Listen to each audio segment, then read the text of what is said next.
That was another brutal loss, but that's why we're here to talk about it. So let's get into it. The New York Knicks entered tonight's game being down 0-1 after a stunning come-from-behind victory by Aaron Naismith and Tyrese Haliburton in Game 1. So you thought the Knicks would shake this one off and get back to it in Game 2 to defend their home court. And with the start of this game, with the starting rotation that has been in question since the postseason, that's been a net negative. I was wondering, can the Knicks come out here and show that they're capable of playing well and winning this game? Well, starting unit did do a good job. So Tibbs made the decision to put Deuce McBride and Mitchell Robinson in. And as we saw in the first half, those guys were killing it. They brought us back within the game within a minute after being down by damn near double digits. And they were carrying us through the first half. However, once the beginning of the third quarter came around, we decided to go back to the starting rotation, putting us back in a hole. And then you started to see that the Pacers were able to get into a groove, into some sort of rhythm. And then once we get to the fourth quarter with Cam Payne and Karl-Anthony Towns not knowing who's to guard who on the perimeter, giving guys wide open looks to drill threes, things started to get a little out of reach for the New York Knicks as they would just end up trading shots as the game wore on. And unfortunately, the Knicks would lose this one 114-109 with some questionable coaching decisions down the stretch too. But don't worry, we're going to talk about all of it tonight, for as aggravating as it is to be down 0-2 to the Indiana Pacers. With me on the other side is my guy, JD Sports Talk. You know, we're about to get that crispy clean analysis. I'm your host, Alex Chateris, a.k.a. the Stratocaster. CP's on the way. And if you want to call on tonight to give us your takes on what you saw from tonight's game or what you think about the series, please do so. All right. You can download the app Discord or go to the web browser, whatever fits your fancy. Call in. We need to hear your takes. So let's get into this. JD, I am just so aggravated with the performance of this team, especially when it comes down to the fourth quarter. I don't want to give the edge to the fact that the Pacers just have fresh legs. Maybe that's part of it. Maybe because they go 9-10 deep, guys are able to think clearly and understand what to do on rotations and where to be. But I don't think it's that difficult to note that this team can shoot threes, so we should stay on the perimeter. I don't think it's that difficult considering that we had to go against a team like the Boston Celtics who go 8-9 deep, who can shoot threes, and we did that pretty well against them. I know the Pacers play at a faster speed than the Celtics, but it's just a little confusing where, to me, that you can't replicate what you did against the Boston Celtics. And it comes down to players, it comes down to coaching. I mean, the thing that stands out to me is that you see that this team is struggling to get boards, struggling to get second chance opportunities. Why do we leave Mitchell Robinson and Deuce McBride on the bench for so long in the third? Even when you go to them in the fourth quarter, then we start to see that we have Cam Payne, who I still have no idea why we're still using him. All right. He had an okay first half, but then it's like when you're looking for him to set guys up in that second half while Jalen Brunson's out, we're not doing that. Doesn't know who to guard on the perimeter. Same thing with Cat. And next thing you know, it just becomes it doesn't even take that much to be in a hole against the Indiana Pacers. It took 6 to 8 points to be down in a hole. And then when we're looking for, hey, maybe we should leave Mitchell Robinson to get boards while we put Josh Hart and the rest of the starting unit back in there to close the game, we can't get boards, can't get second chance opportunities. Pacers do limit us from getting out there and getting up shots. And don't even get me started on even the last timeout that we had, where we don't even use that for an ATO, which we've seen work before in the last two series against the Pistons and the Celtics, to get Jalen Brunson an open look from three. And instead, what we have him do is inbound the ball, rush up the court, and then heave a deep three, which didn't make any sense to me whatsoever. This game, man, very frustrating. The series, it's not over, although I know some people are going to say it looks like it's over just being down 0-2 when you have home court advantage, but it's just aggravating, even more so because we could not close out game one, bro. It's even more aggravating because we could not close out game one. What are your thoughts? I don't know what to say, man. I don't know what to say. This team, man. How do we lose the first 2 games at the Garden? It's been listen, they're 5-1 on the road. So, I'm not gonna say the series is over as well. Probably my last 10% that I have left of belief in the players, belief in their road record.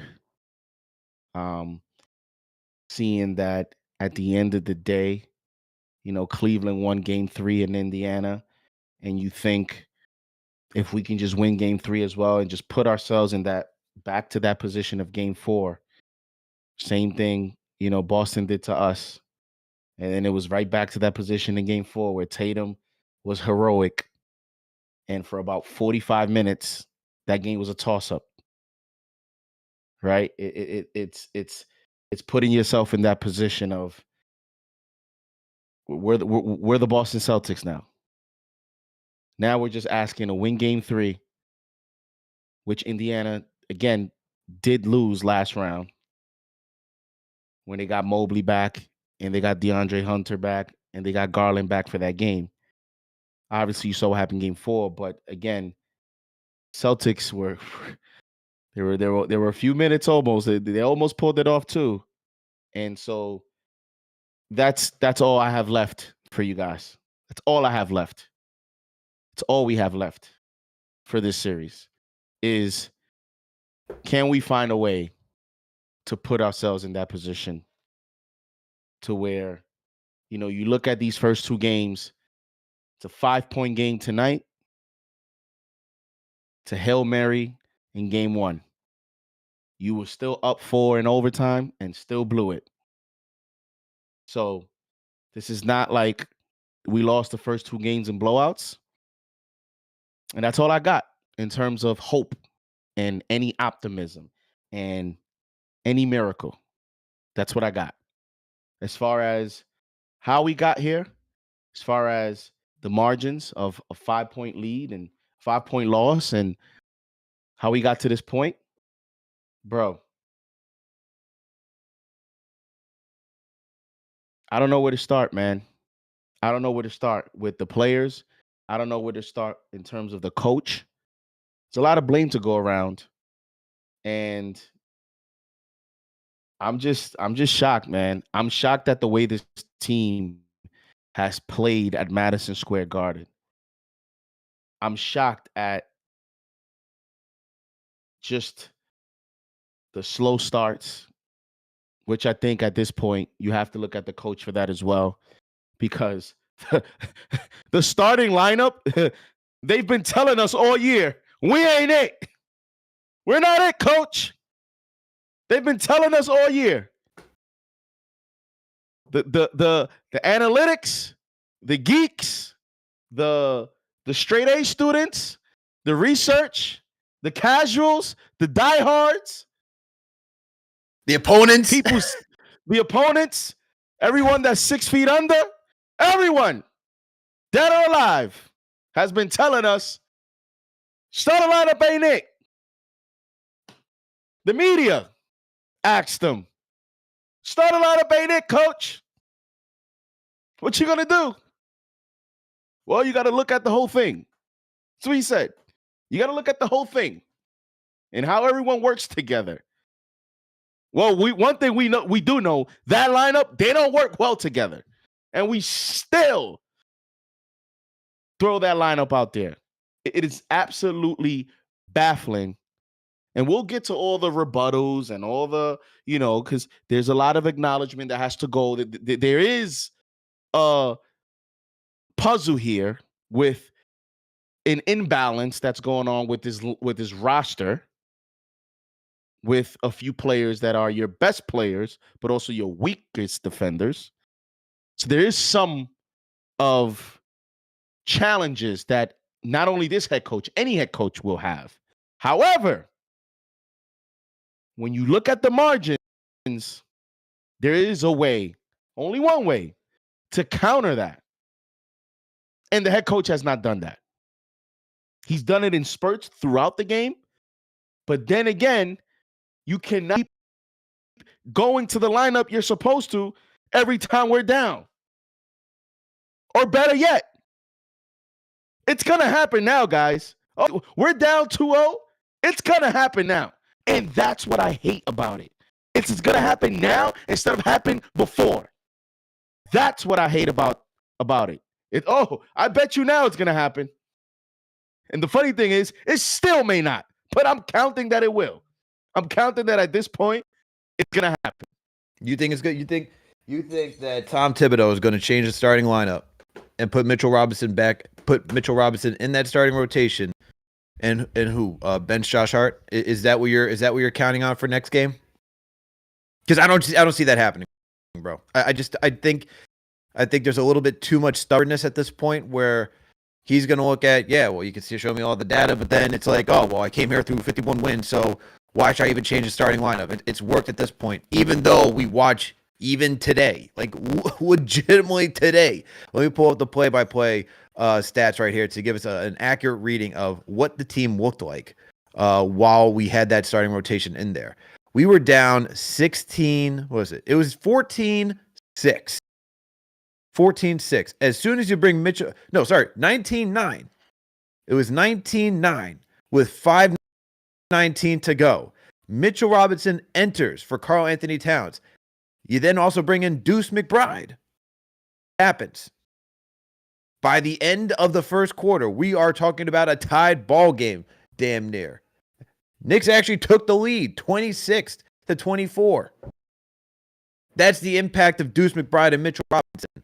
And Mitch got 16 straight minutes in that first half. And I just don't understand why we don't go back to him, man. Now, we could talk about he tweaked his ankle in the second half, so maybe he wasn't playing with the same, the same gusto, same intensity that he was in the first half, but he was still grabbing boards. He was still deterring players from attacking the rim.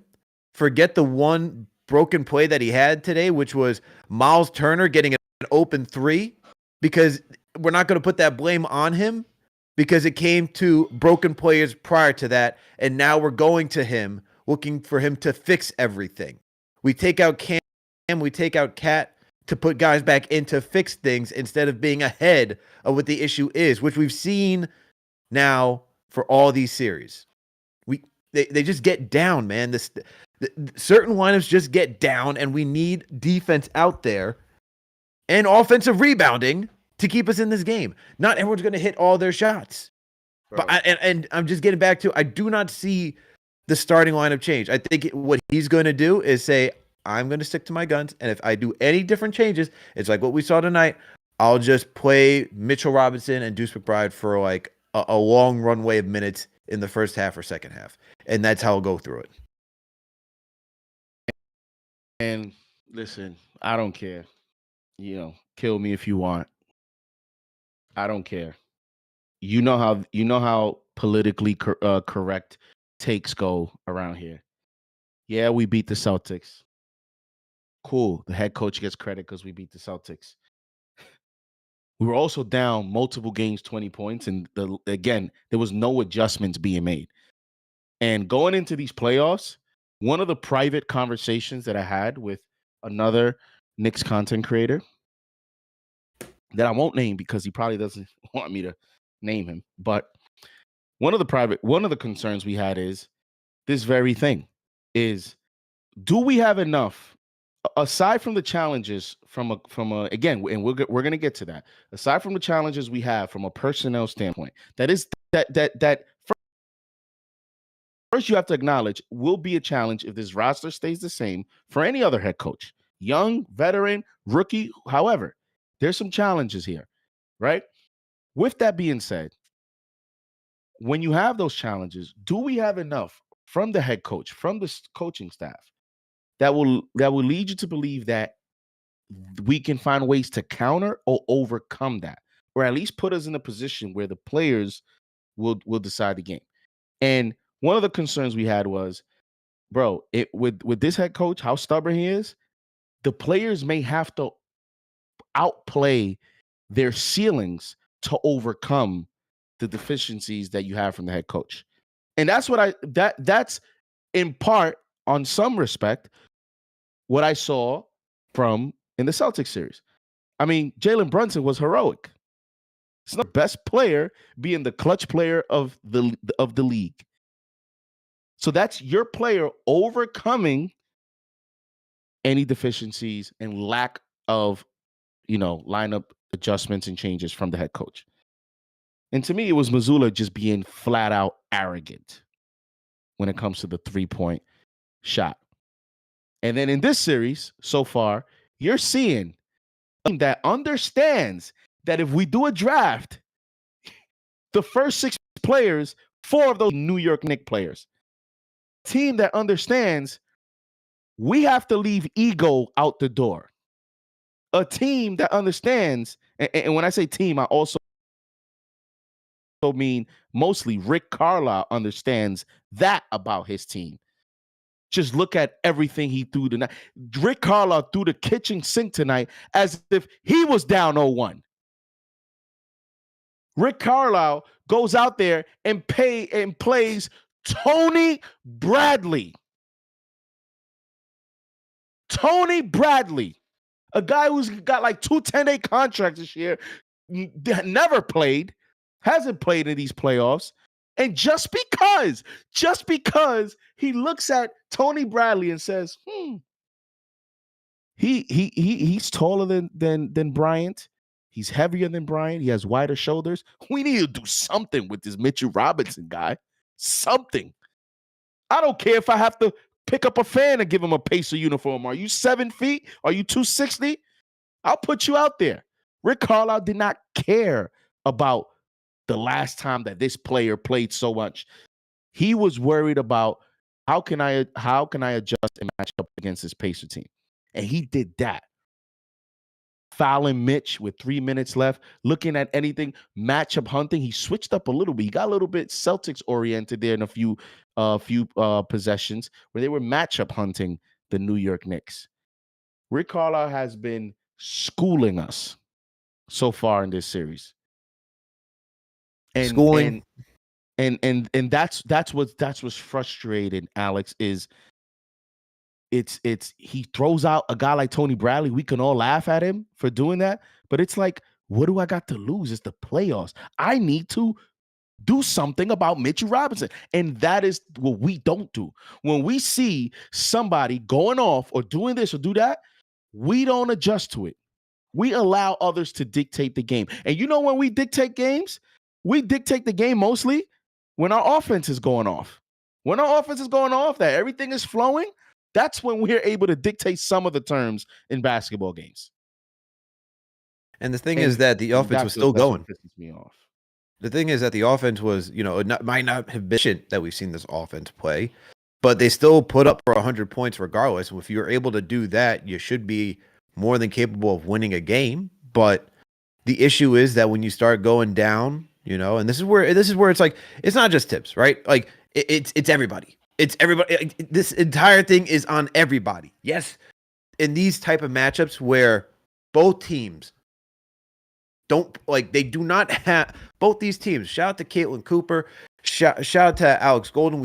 I broke it down on both game previews.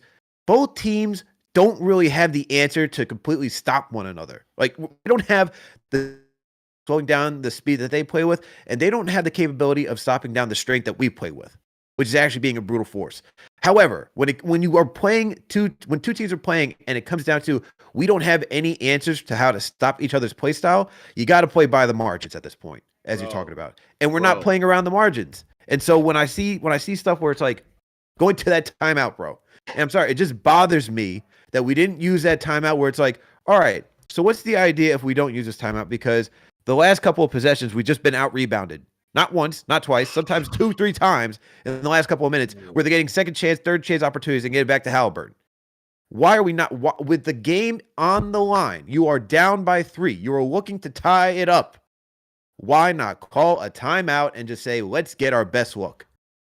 Bro, you've talked about it so much. in the first two series where after timeouts, Tibbs has drawn up a play to get Brunson an easy look.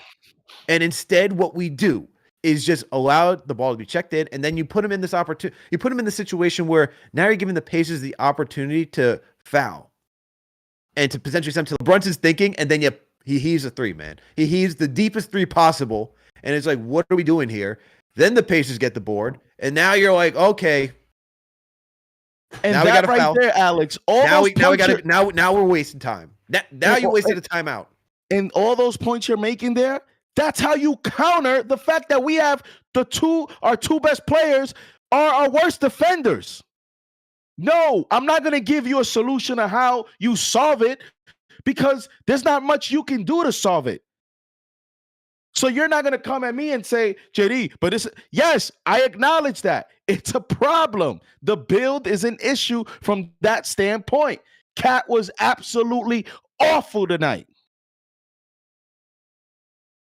But how do you counter that? That's how you counter it. Out of timeouts plays, knowing when to call a timeout. The lineups, again, we're punting minutes to start the game and to start the third quarter. We waited forever Rick Carlisle, Aaron Nesmith, the guy that just won him the game in game one, had 2 fouls tonight. And in the third quarter, at the 7-minute and 26-second mark. At the 7-minute, 26-second mark in the third quarter. You know what Rick Carlisle did after Aaron Nesmith picked up a bonehead foul? He benched him. And he brought in Ben Shepherd. At the 7.5-minute mark of the third quarter, a guy that's not in foul trouble, a guy that just cooked in the first game. And Rick Carlisle wasted no time to make a statement, to make an adjustment, to make a substitution. Just to throw a different look at Jalen Brunson. But what do? No, we go practically most of the whole third quarter with the same starter lineup. We're down. We call a timeout. We come out of it. I'm thinking, he's gonna make a change. No, the same lineup. It's like he's hoping and praying. It's like he wants to give them such an opportunity to pick it up and get it together because of the simple fact that it's just been the starting lineup for the whole season. So now that we're in the playoffs, it's like, damn, after 82 games, am I really gonna change it now? And this is what I'm saying. It's emotion. We're doing stuff on emotion. And I've been told the whole time by this head coach that he looks at net ratings, that he looks at the numbers, that the game is going to tell him what to do. But yet we're doing it. We're really making these things on emotion, on fear.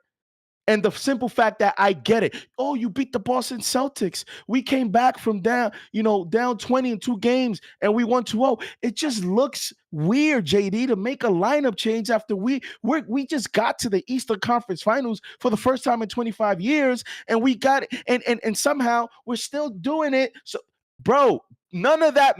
Like Rick Carlisle's not coaching that way. You don't coach that way, bro. You don't do it that. First of all, this should have been done a couple series ago. But what happens as each round goes and as certain teams you play, certain teams will let you off the hook. Certain teams will let you off the hook for sure, bro. And the Celtics let us off the hook a lot because they're very isocentric. But this Indiana team, man, they caused chaos. They don't stop running. And what they do is now they figured out we can do a little bit of Celtics too. We can isolate some of these guys and cause an open look off that play. And now we're in deeper trouble after game 2 because I feel like after tonight, they figured out more about us going into Indiana. New York Knicks are in deep trouble, man. They're looking like they're in trouble indeed. Make sure to hit that thumbs up button for your boys. Make sure to subscribe to the channel if you haven't already done so. With me on the other side is my guy JD Sports Talk, who's talking that crispy clean analysis. I'm your host, Alex Chateris, aka the Stratocaster. We're getting to your calls, man. We need to get your thoughts here. It's very frustrating. So we're going to start off on the Discord tonight. Make sure to download the app. Go to the web browser if you haven't done so already. So let's start off with King Matthews. King Matthews, lead us off, man. How are you feeling after this one? Oh man, how y'all fellas feeling tonight, man? I ain't feeling good, but how about y'all? How y'all feeling tonight? Frustrated, man. Aggravated. This is 2 games now that I'm very aggravated. I don't like being in this. Yeah, it's crazy, man. And actually, shout out because now I can see y'all facing Discord. I don't know if this is the first time, but I can see y'all facing Discord, man. That's crazy. Yeah, we're running it through Discord tonight or the stream, so that's why you're able to see us tonight. Yeah, for sure. But let me say this, man. Before the series, man, I think New York needs to do me a favor and take off them street name signs, bro. Take off them street name signs, bro. You got them street names. You gotta put them. You got them street names. You gotta put them. This is pathetic. Off. Because this is pathetic. The whole team right now is pathetic. Tibbs, you're not running away from this fade too, man. Why on earth we're doing a drop coverage? You were doing good playing that 3-point defense, and all of a sudden we're doing a drop coverage. Why are we still doing that? Why? We're giving you all this credit all the time. You're still doing the same BS. It's harder to believe on this coach sometimes. And call me crazy, but we need to start Mitchell Robinson, man. And I love Hart. But Tom Thibodeau, man, it's making me hate Hart, man. It's making me feel the hate. And the fact that Tony Bradley's playing, and you tell me Precious or Shamit, and we still have Campaign chucking up bad 3-pointers, bro. Like I said before, send that man to the trunk. He should not be even on the court. Other than shots, what can this guy even do? What can he do? Okay? Like, this team still has a chance, but this is a bad look, man. Bad look. And if they don't win the next 2 straight games, look, man, Tom Thibodeau, man, his time in New York is probably going to be coming short because I can't stand this coach anymore, man. This coach. And that 3-pointer from Brunson, I know you try to take that 3, but that's just a bad shot, man. From nearly half court, you could do a better shot than that. Free the bench, play it out, and be better. Because down 0-2, ain't nobody trying to see that. Ain't nobody trying to see a Pacers versus Thunder series, man. Nobody trying to see that. Do better. Take it easy, man. This team. Appreciate the call, King Matthews. Look, I understand why Brunson took that shot. As I said, he's probably worried about getting fouled, not getting the opportunity to try and tie the game, which is why you call a timeout, which is why you try to get your best player an opportunity to get a good look. Instead, he has to... JD, I got to ask you this question right off the rip, man. And we're going to get to blame because I don't think, because it's not that I don't think, Josh Hart did not play well tonight whatsoever. That man was all over the place. All over the place. We needed more, even when they took Deuce out and we didn't get Deuce enough good looks to knock down the threes. I didn't think I was like, he's out there. He's just floating around. It's too much like we're relying back on Brunson again. It's like not enough to get him involved and truly open up the floor. I don't think we got McBride enough good looks and putting Hart back in there, man. When he love Hart, awesome, truly the heart of this team, no pun intended. But we just got to read the room, man. He was not feeling it tonight. But regardless of all those things, and we'll get more into that, we're now in the ECF. Beginning of the season, we talked about, hey, you make it to the ECF, that's a hell of a season. You know, that's the accomplishment right now. That was the accomplishment after the trades were done, because when you make those trades, you're saying, hey, we didn't want to believe in last year's team coming back, because we thought we could be a little bit better, or if not, better by a lot. We're here. We're in the ECF. If you talked to me a few months ago, I'd be like, hey, we make the ECF? Wow, things must be great. The way things are unfolding now, I'm just, it's one, aggravating, but two, I'm expecting to go further at this point. You're going against the Indiana Pacers. Historically, a rivaled foe. I don't know, man. How do you feel? How do you feel right now with the Knicks being down 0-2?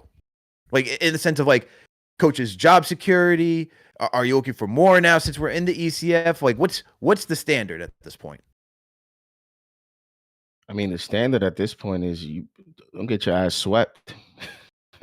Don't get, you know, I fully expect if this team has if this coach has any desire to come back, you better give me it better be game 4, 5 minutes left, and this game is tied.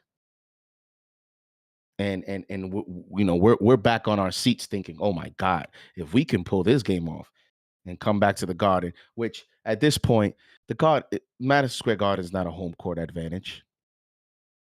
It's not. It's not a home court advantage. I hate to say it, but it's not. And it's just the problem is we've overcome some marks of this team and we've played just good enough. But the problem with Madison Square Garden as a whole is that you have to have a legit physical, gritty team to match the energy with this environment. One thing that no other arena is going to overcome like that's over this arena is that no matter what, opposing players want to come here to play. Opposing teams, coaches, everyone goes to a different level. Role players, like every single person, like the role player that'll be in game 23 in Charlotte and fall asleep at the wheel because he's gonna go there for 8 minutes and he's like, yeah, I'm in Charlotte for 8 minutes. Who cares? Probably doesn't play well those 8 minutes. That same role player comes to the Garden and he sees the bright lights and how it shines on the court and everyone around the court and all the celebs and just the spotlight. That role player, his eyes goes like this. The concentration level goes like that. And the focus goes like this. It's just, this is not a home court advantage for this roster right now. It's not. And so we're going to have to do it winning on the road. And when it comes to the coach, you mentioned something where you said you don't think the lineup is going to change. Well, if it's not, start getting that pink slip ready.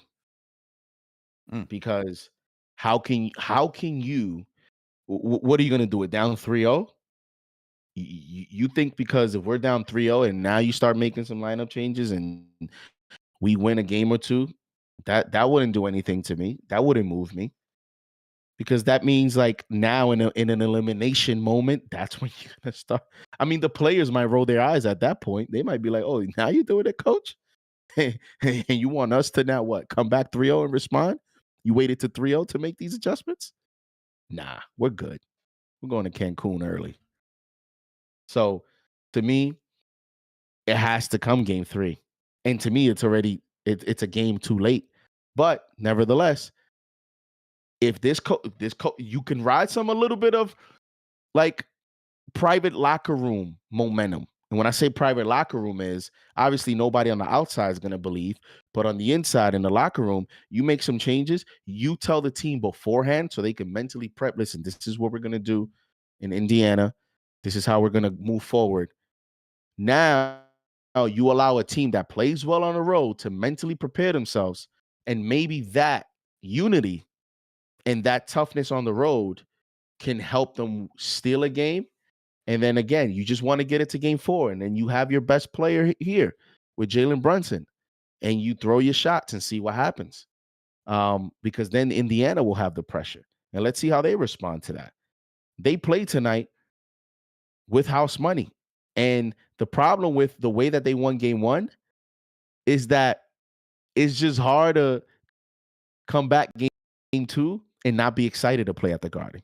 After what happened in game 1, you don't think this team, and the problem also, you know what's the problem too, Alex, is their pace.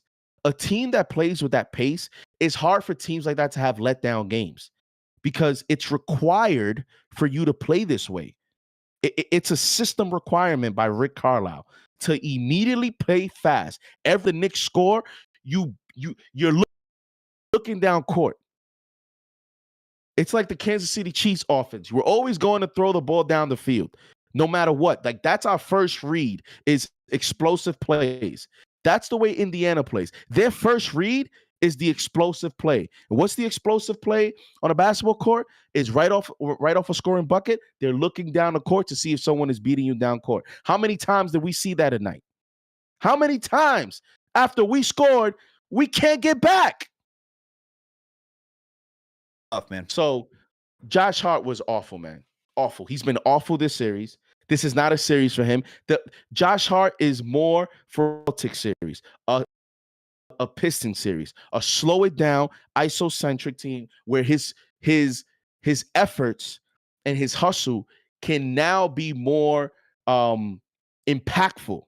But the problem is Josh Hart's impact is not going to be seen playing against a team that plays 1,000 miles an hour. It's too fast for him. He's trying to figure out how to even get himself going. There's too many possessions. This is not a series for Josh Hart. No, it could be a series for him off the bench or with decreased minutes. But the way that we're utilizing Josh Hart right now, it's actually detrimental to Josh Hart. We got to figure something else. Tibbs got to figure something out quick, man, to get him back in rhythm. Let's get back to some calls, though. We got Soon Reach on the line. Soon Reach, what's going on?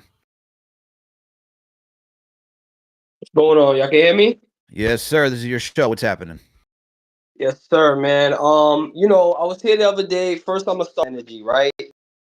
The first thing I'm gonna say that's positive is that shout out to you, Alex, JD, CK, CP. Shout out to KnicksFanTV because it's the #1 show for the fans and also the #1 show for the ops. Because we had the Indiana Pacers in here the other day. We had the Celtics fans in here. Oh, they're in here right now. Pacers fans are in here right now talking heavy. That's how you know y'all doing something right. Because I don't see no Knicks fans looking for their channels or their pages or nothing like that. That's one. So shout outs to y'all. Shout outs to us. Now, getting to the game, Mitchell Robinson has to start. I'm even going as far as thinking McBride and Robinson could start.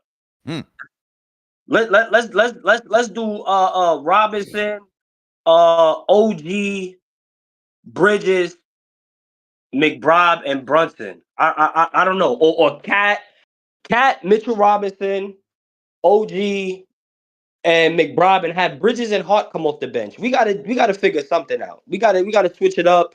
We gotta figure something out. But let's not get ahead of ourselves. Let's win game 3. One game at a time. It takes 4 games to win a series. One game at a time. Now, Thibodeau has brought us to the playoffs, 4 out of 5 seasons he's been with us?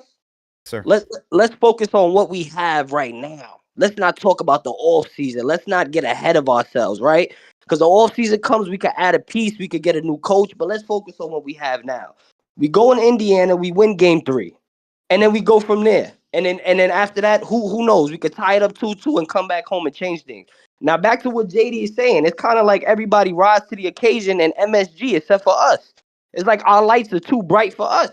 Because we play better away. And teams play better when they're in the Garden. That's what it seems like to me. But man, listen, Mitchell Robinson, he's got to start. Start him with Cat. Show something different, or else you're right, man. Tibbs is gonna be on the rope, man. He's gonna be on his way out of here. If he don't, if I was him, I'll try something different, man. Hart didn't play too good tonight. He didn't look good. I don't know what's going on, man. We got to get the team more involved. But then again, it's like this is our first season with Towns and Bridges, correct? This is not.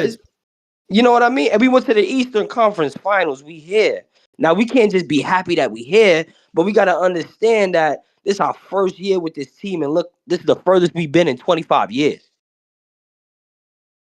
You know what I'm saying? So let's not get too down on ourselves.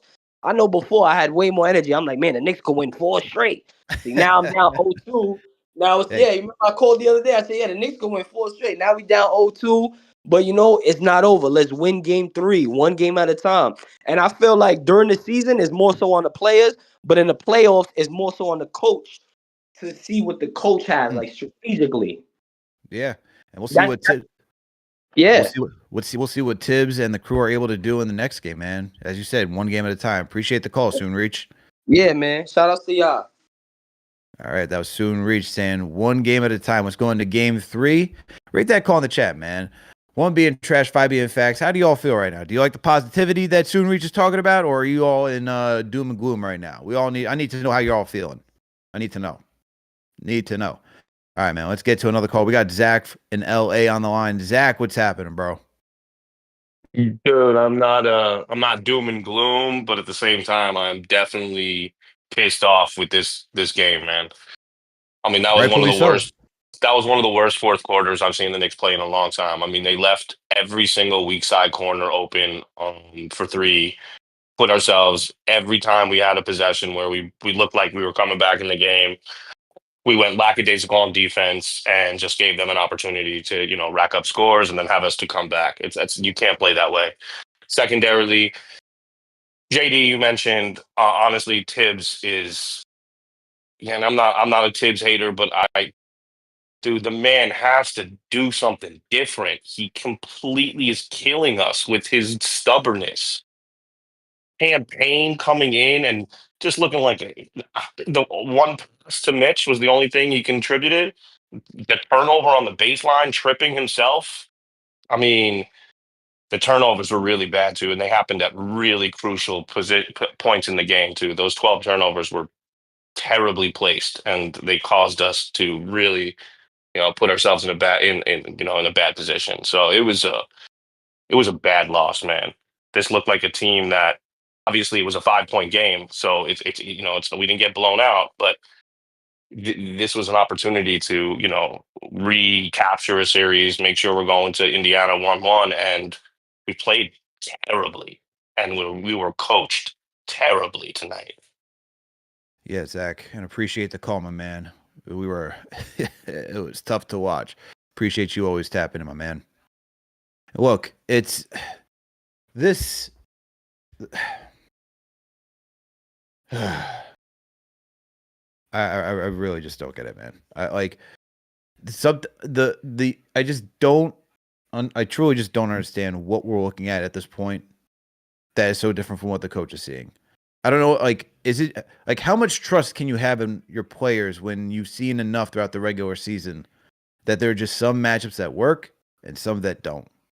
And it's even like, as you mentioned, JD, with Josh Hart in this one, he is not the physicality, the rushing up the court and just being there. Like, this is not a team that's going to, and granted, this is not a great defensive team, right? They've gotten better, but they're not a great defensive team. But when you watch Josh Hart, he's able to take advantage of teams that get back out in transition slowly defensively. And so he's able to find the pockets there and attack. He's trying to do this against the Pacers at times, and he has to stop at the top of the key. Or if he gets all the way down to the paint, it's like there's 3-4 Pacers there already because they're just trained to get back. And so how do you fix that? To pride in, getting some more shots up and looking for him. It's frustrating. Bro, it's frustrating. So, and I'll say this again when CP gets here, but this is what I'm saying about, like, how do you counter the deficiencies of Cat defensively and Brunson? And I get it. You're probably going to need to have an outstanding type of coach that, in terms of like maybe a Rick Carlisle, or I don't know, a different kind of coach that when you do, if you were to conduct interviews, that has to be one of your first questions. Are you afraid to make adjustments? Like, that should be one of your required questions. Should be question number 1 or 2, because Deuce McBride had a couple of tough defensive possessions there late in the fourth, right? I think it was Nembhard, might have been Nembhard back-to-back, or Nembhard and Neesmith. But Nembhard was on one of them where he wasn't strong enough down low, so they got to the basket on him and they scored. What does he do? I did think about it. I was like, I wonder if he brings Hart now, just to add a little bit of more strength and a couple of more inches in height. But I said he can't bring Hart back. He can't have Hart and Mitch on the floor late in the game where we're trying to, score some buckets in a tight game. Two non-shooters. You gotta leave Deuce out there. I don't care that they just scored back-to-back on him. I don't care. They're 2-pointers. Leave them out there. What you got to do is, because it's absolutely crazy to me how Deuce struggles against TJ McConnell. Miles Bridges was doing a great job because his height and length was giving TJ McConnell a lot of issues where TJ McConnell kind of didn't know when to shoot. But when it's Deuce McBride, I think he gets caught up in like, oh, I got to play so tight on him. But that's actually what TJ McConnell wants you to do, because now he's going to use his strength and his positioning to get to his spots. And I think what Deuce needs to do is sag off a little bit, play under the screens, then attack him. And that's how you play TJ McConnell better. But what Deuce does is he tries to play tight. He tries to ride him through the screen. And when he does that, as soon as he gets the nudge and TJ McConnell gets to lane now, McBride as a trail defender is not strong enough to get to not only not recover, but to even bother McConnell. So that's more of a technique mistake that he's doing. It's positional mistakes that he's doing.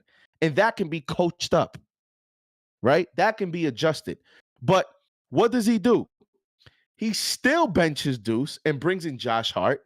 It allowed now Indiana to play Brunson a little bit tougher.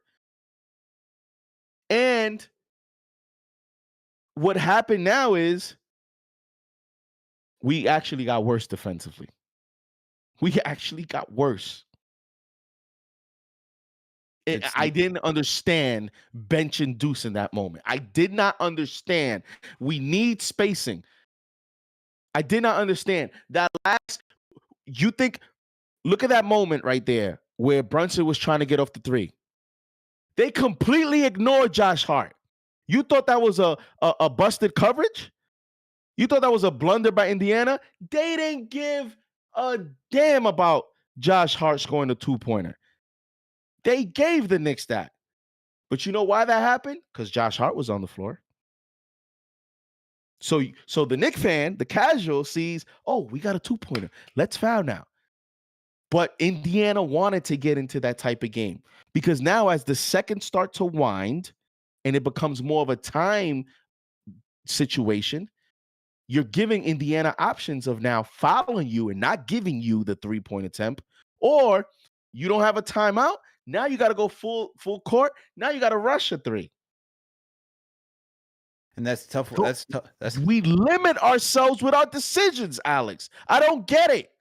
That's the tough part too, where it's like, and what's sad is that in that moment, Brunson made the right play, right? Like he found an open Josh Hart underneath the basket. He made the right play. But in that moment, in that stretch of time, you're trying to do what the Pacers did the 2 days before.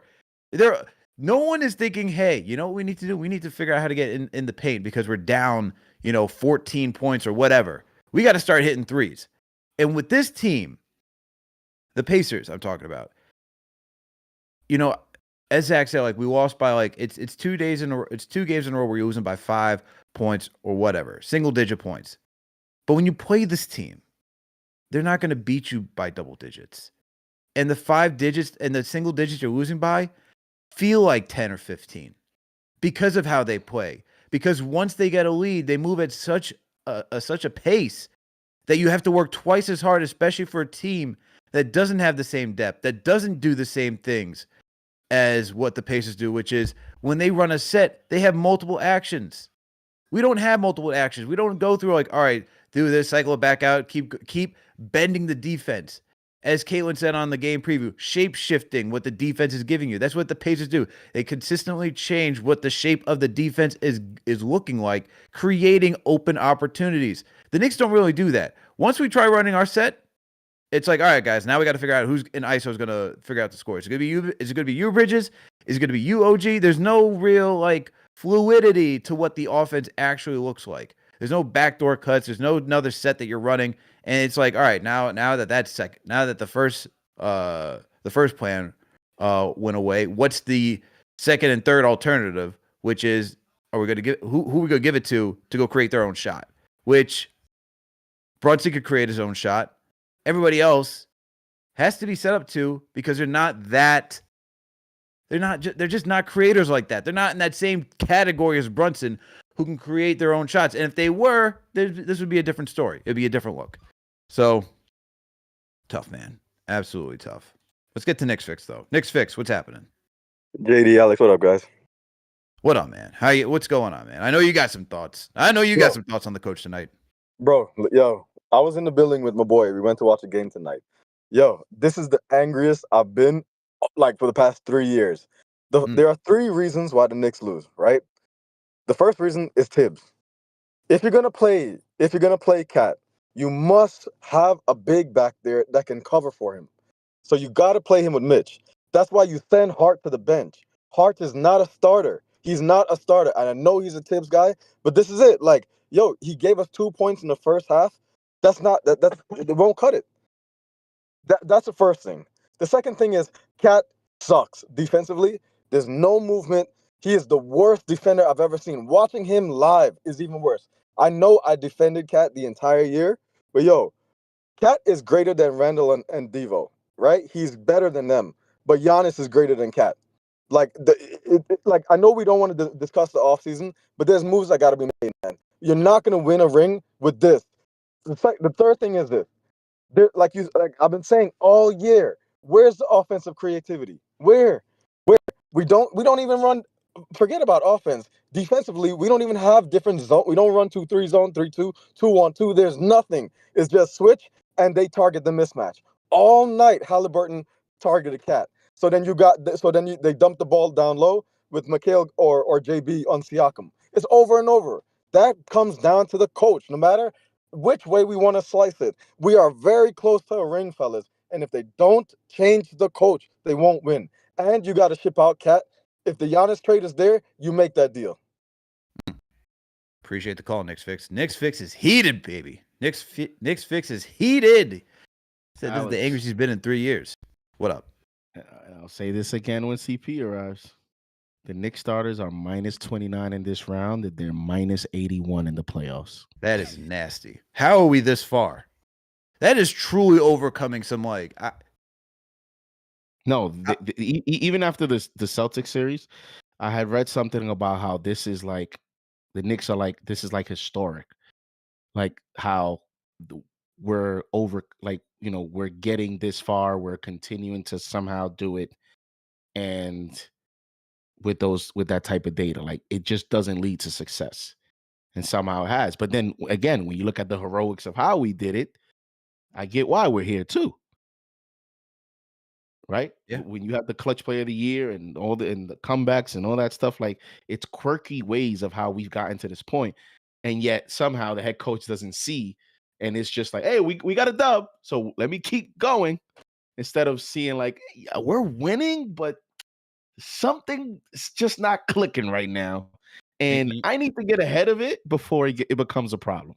And, you know, if we're going to look at the coach that, you know, we're going against right now, you know, something that he did, that Rick Carlisle did at the beginning of the season, because they did have Mathurin start at one point, and they kept, you know, interchanging. Oh, you're gonna be a starter, you're gonna be a bench player, like figuring out what actually works, trying to fine tune that rotation. Now, to the Knicks, you know, benefit of the doubt, they didn't have Mitchell Robinson to start the season.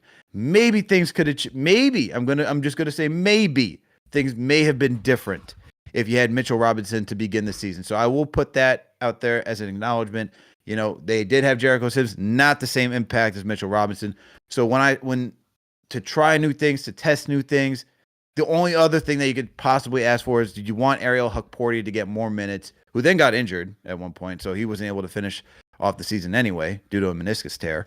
So what other alternatives was he going to go to? So I get that you've now played the regular season mainly without Mitch. As he said during the regular season, by the way, we didn't have our starting center. You didn't have what you said as your starting center. Before the season ended, you played him 30-some-odd minutes. Tonight, in 16 straight minutes, that man was playing with intensity. That man looked ready to be back in the starting rotation the way he was going after it on the boards, the way he was getting lobs, the way that he was rotating on defense. Mitch was ready to be back in the start. Just the way that he played for 16 minutes straight, okay? But, like, I just got to give the benefit of the doubt where I'm like, I don't know what other changes you could have done during the regular season. But outside of that, you should have been aware. You should be aware to this point that starting five struggled against top teams for a reason. They struggled against over 500 teams for a reason. And that's why when we talk about attention to detail, being locked in for all 48 minutes to compete, there's a mentality to this team that is also there just naturally in the players. But then when you watch them and how they competed against all these teams, there should be a log saying, you know what, against these type of teams, they can't really compete like that. Against these certain types of teams, this is what their strengths and weaknesses are. And it just feels like we haven't seen that like in the series at all.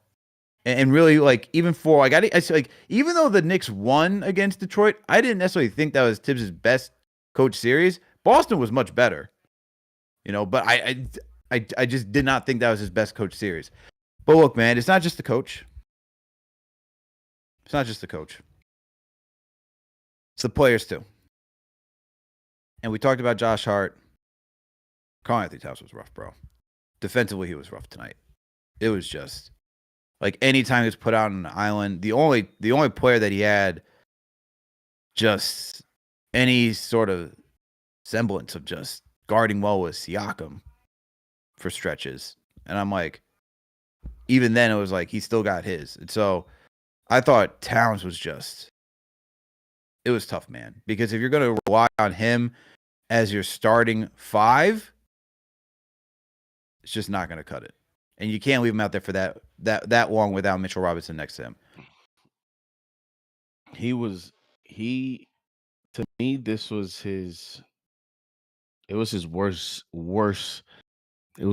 game in the playoffs. It was, to me, flat out his worst game of the playoffs. And what's crazy is that he still had 20 points. And and this is the thing, he makes 20 look so easy, and I know he can do so much more. It's crazy.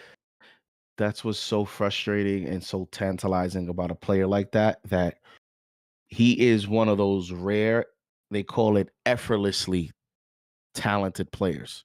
Mm-hmm. One of those players that when they're not on your team, you're like, wow, the man still dropped 20 and 11 on us, and he really isn't even that great. But the talent is just makes it effortlessly. And Towns is like that, where he can give you a bad game and still give you a great statistical game, if that makes any sense. And yet he drops 20, he gives you 7, was 6 for 6 with a free throw line. But that was it. Everything else, he was absolutely awful.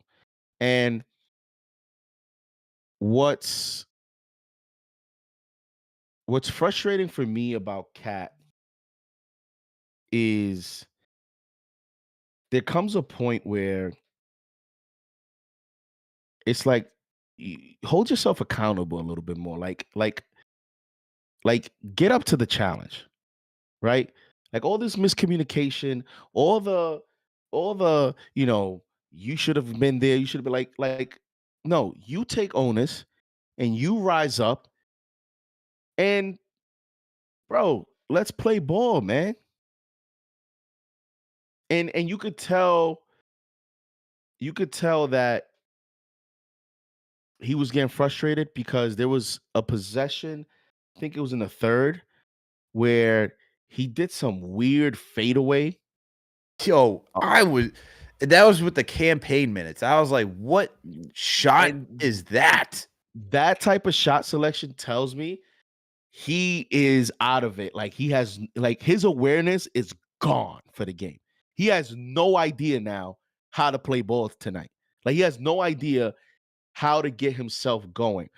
That's one of the frustrating parts about his game is sometimes when you take him out of the game, Cat hasn't found a way mentally to get himself locked right back into the game with a plan B. It's like you get him out, he's done. Now it's more of a herky-jerky up and down experience when it comes to Karl-Anthony Towns. I think when you talk about making an adjustment moving forward, you know what's the problem he's having in this series when he's switching on Halliburton? Halliburton is so crazy about Halliburton. And only people that like really play ball will understand what I'm saying.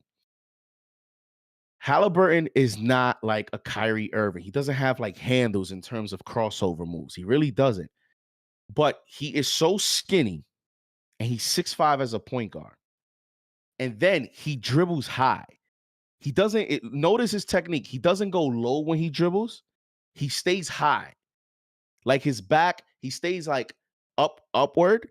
And so what happens is when he dribbles side to side, he has these high dribbles and he uses a stride. It's like his one step for like Brunson is like 2 to 3 steps of Brunson, where he goes from left, he comes back, and it's like a long stride. And notice that's very difficult for a big man. And you see it with Mitch. Is like when he does these little stutter stride dribbles, you have no idea where he's going to go. And that's already a challenge for a good defender of Mitchell Robinson. Imagine how that is for a bad awareness, bad defensive IQ defender in Karl-Anthony Towns. So it's so difficult to defend him because Cat is like, if I give you too much space, I'm basically giving you the open three. But if I try to get up on you on the switch, Halliburton's going to go by him. And the problem with Halliburton getting by you than a Jason Tatum is a Jason Tatum's going to look to score. A Halliburton is trying to get by you to hit the open man. Mm-hmm. And now what happens with that is some energy, chemistry, contagious. Now the team is involved in these chaotic moments. And now you have wide open looks. And there is where you have these runs where we can't stop them. That is the problem with Karl-Anthony Towns versus this specific personnel. Is Halliburton's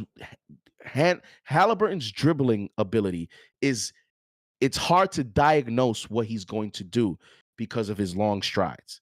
He's a very herky-jerky player. And you see how he'll come to the paint, to the free throw line, and then he'll take one step. He's back to the three-point line. Yeah, he'll try to back out, man. Just backpedal. And then the thing is that he'll start it all over again. He'll reset the same. And it's like and because of his form, he doesn't need to set. He throws it up. That's very difficult to defend, bro.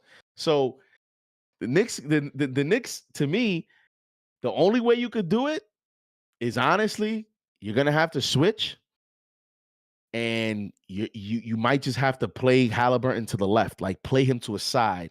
Tell your 7-footer, play him to a side, live with the results.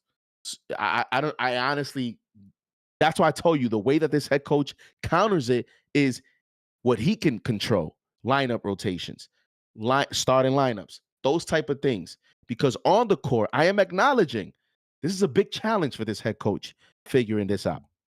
But you also have other areas that you can counter the weaknesses of this team. You got to figure out how to counter stuff indeed, man. They got to figure out how to counter stuff indeed. Let's get to more calls, man. We got a lot of people here, so we got to make sure we get through a lot of your calls. Let's get to G. G's on the line. What's going on, G?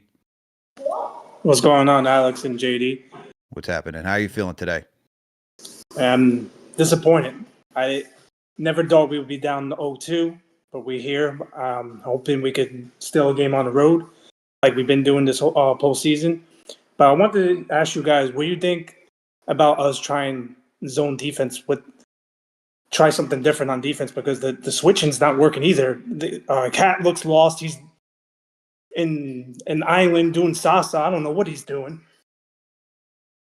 Yeah, look, appreciate the call, G. And look, I don't see us going to zone at all. We haven't practiced zone all year, and zone. We probably don't even know how to play zone. Yeah, I was about to say, we probably don't know how to play zone. And with zone, that requires a lot of communication. That requires everyone truly understanding understanding what region everyone's got locked down. And I don't think that team is ready for this right now in the ECF, where you're gonna like what time to practice this do you have for that? I don't see that happening whatsoever. That's something that, you know, when you use zone, and you can even go back to what the Timberwolves were trying to do against the Thunder last night, right? You see them throw out zone. You don't want to necessarily rely on zone the entire game, but it's just to throw different looks, to make the team work and have to think. It's to slow them down. And that's why we ask for Tibbs to throw out a little bit of zone, to make the teams think, to help some of the players that you have on this roster not have to cover all this distance defensively. But I just don't see that happening. And I'm sure JD doesn't see that happening either. No, Carl Anthony Towns will probably be under the basket in zone, not knowing where to go. Like, we have miscommunications in man, let alone zone. You're supposed to have the least miscommunication in zone, because it's pretty much you're following the ball, you're rotating as the basketball moves, and we somehow will goof that up. So, and the problem is you have 3 of the top 3-point shooters in these playoffs are in the Indiana Pacers. They're on the Indiana Pacers. So they shot 43% from 3 tonight. And a lot of those times is when they were open. So we're gonna premeditate giving them open shots from 3. It's not gonna work.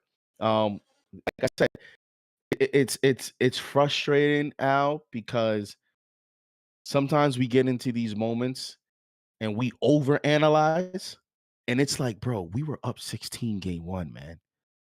Like, we should be at least 1-1.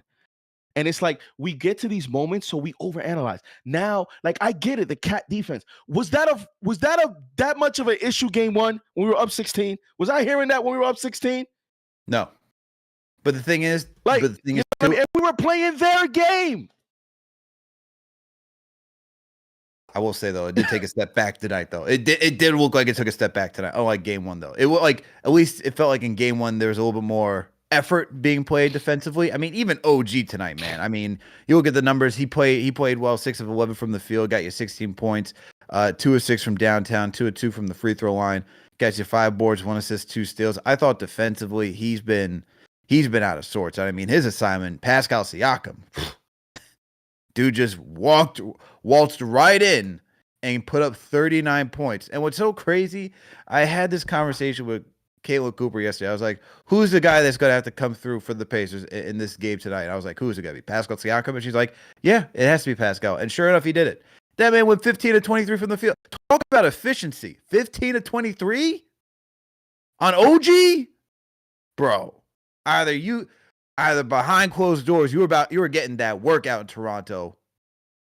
But like, sheesh, man. To allow a guy that you shared the court with in Toronto to put up 39 points on you.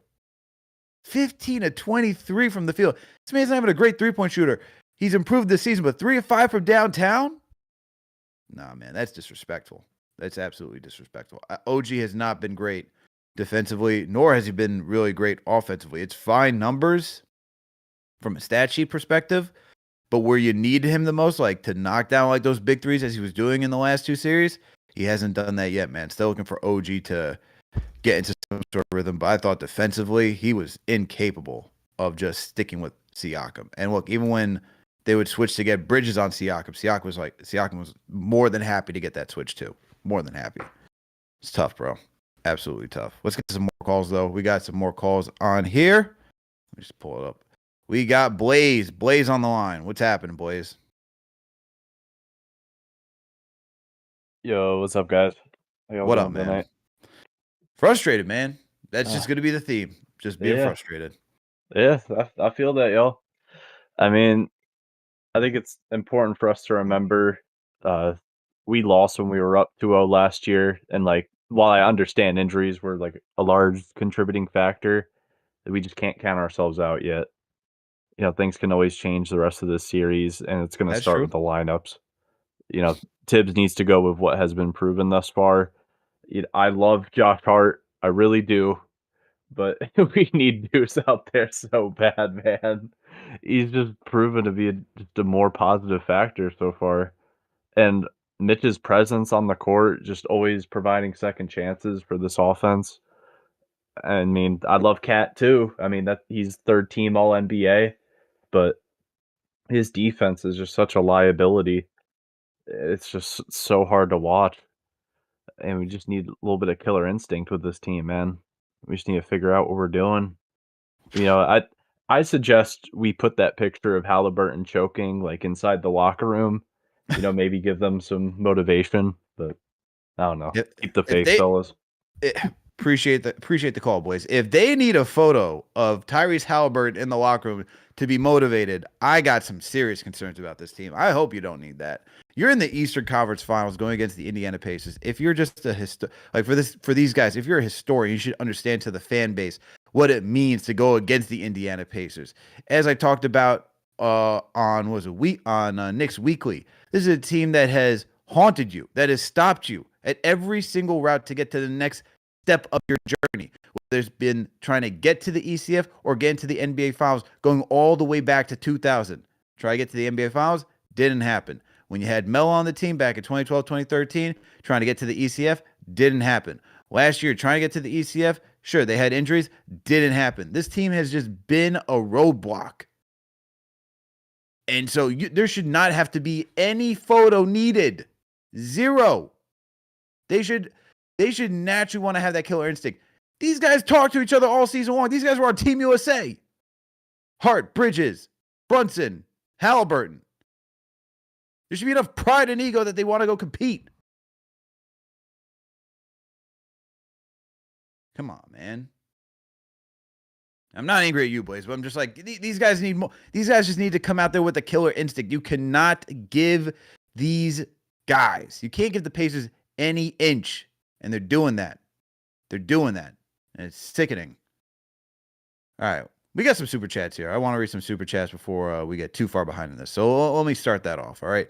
Shout out to Boss23. Welcome to the Franchise Channel membership, as well as you, Matthew Cohen. Appreciate you for joining the Franchise Channel membership as well. Shout out to YO Ed for the $5 super chat for being a Franchise Channel member. My only question is, what has Campaign done to continue to earn minutes? It's time Tibbs puts Deuce in the starting lineup over Hart.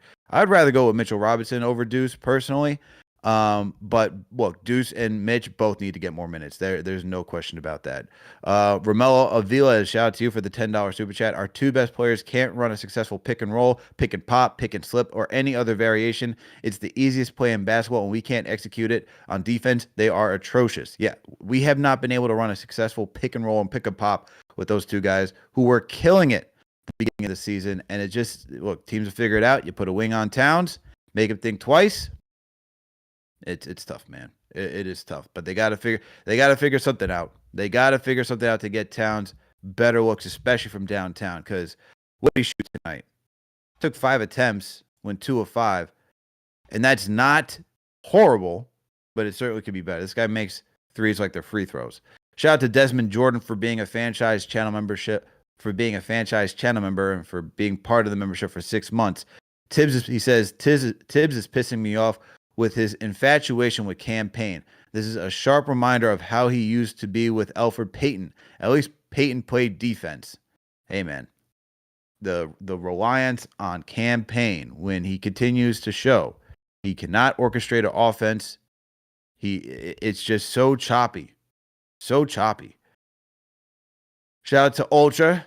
I'm not reading that first name for the $2 super chat. Appreciate it. Shout out to Pudgy Frog for the $10 super chat. He said, keep your heads up, guys. Home court disadvantage this playoffs for everyone. Close games both times. Series not over, fellas. No, it's not over yet. It's not over, but it's frustrating.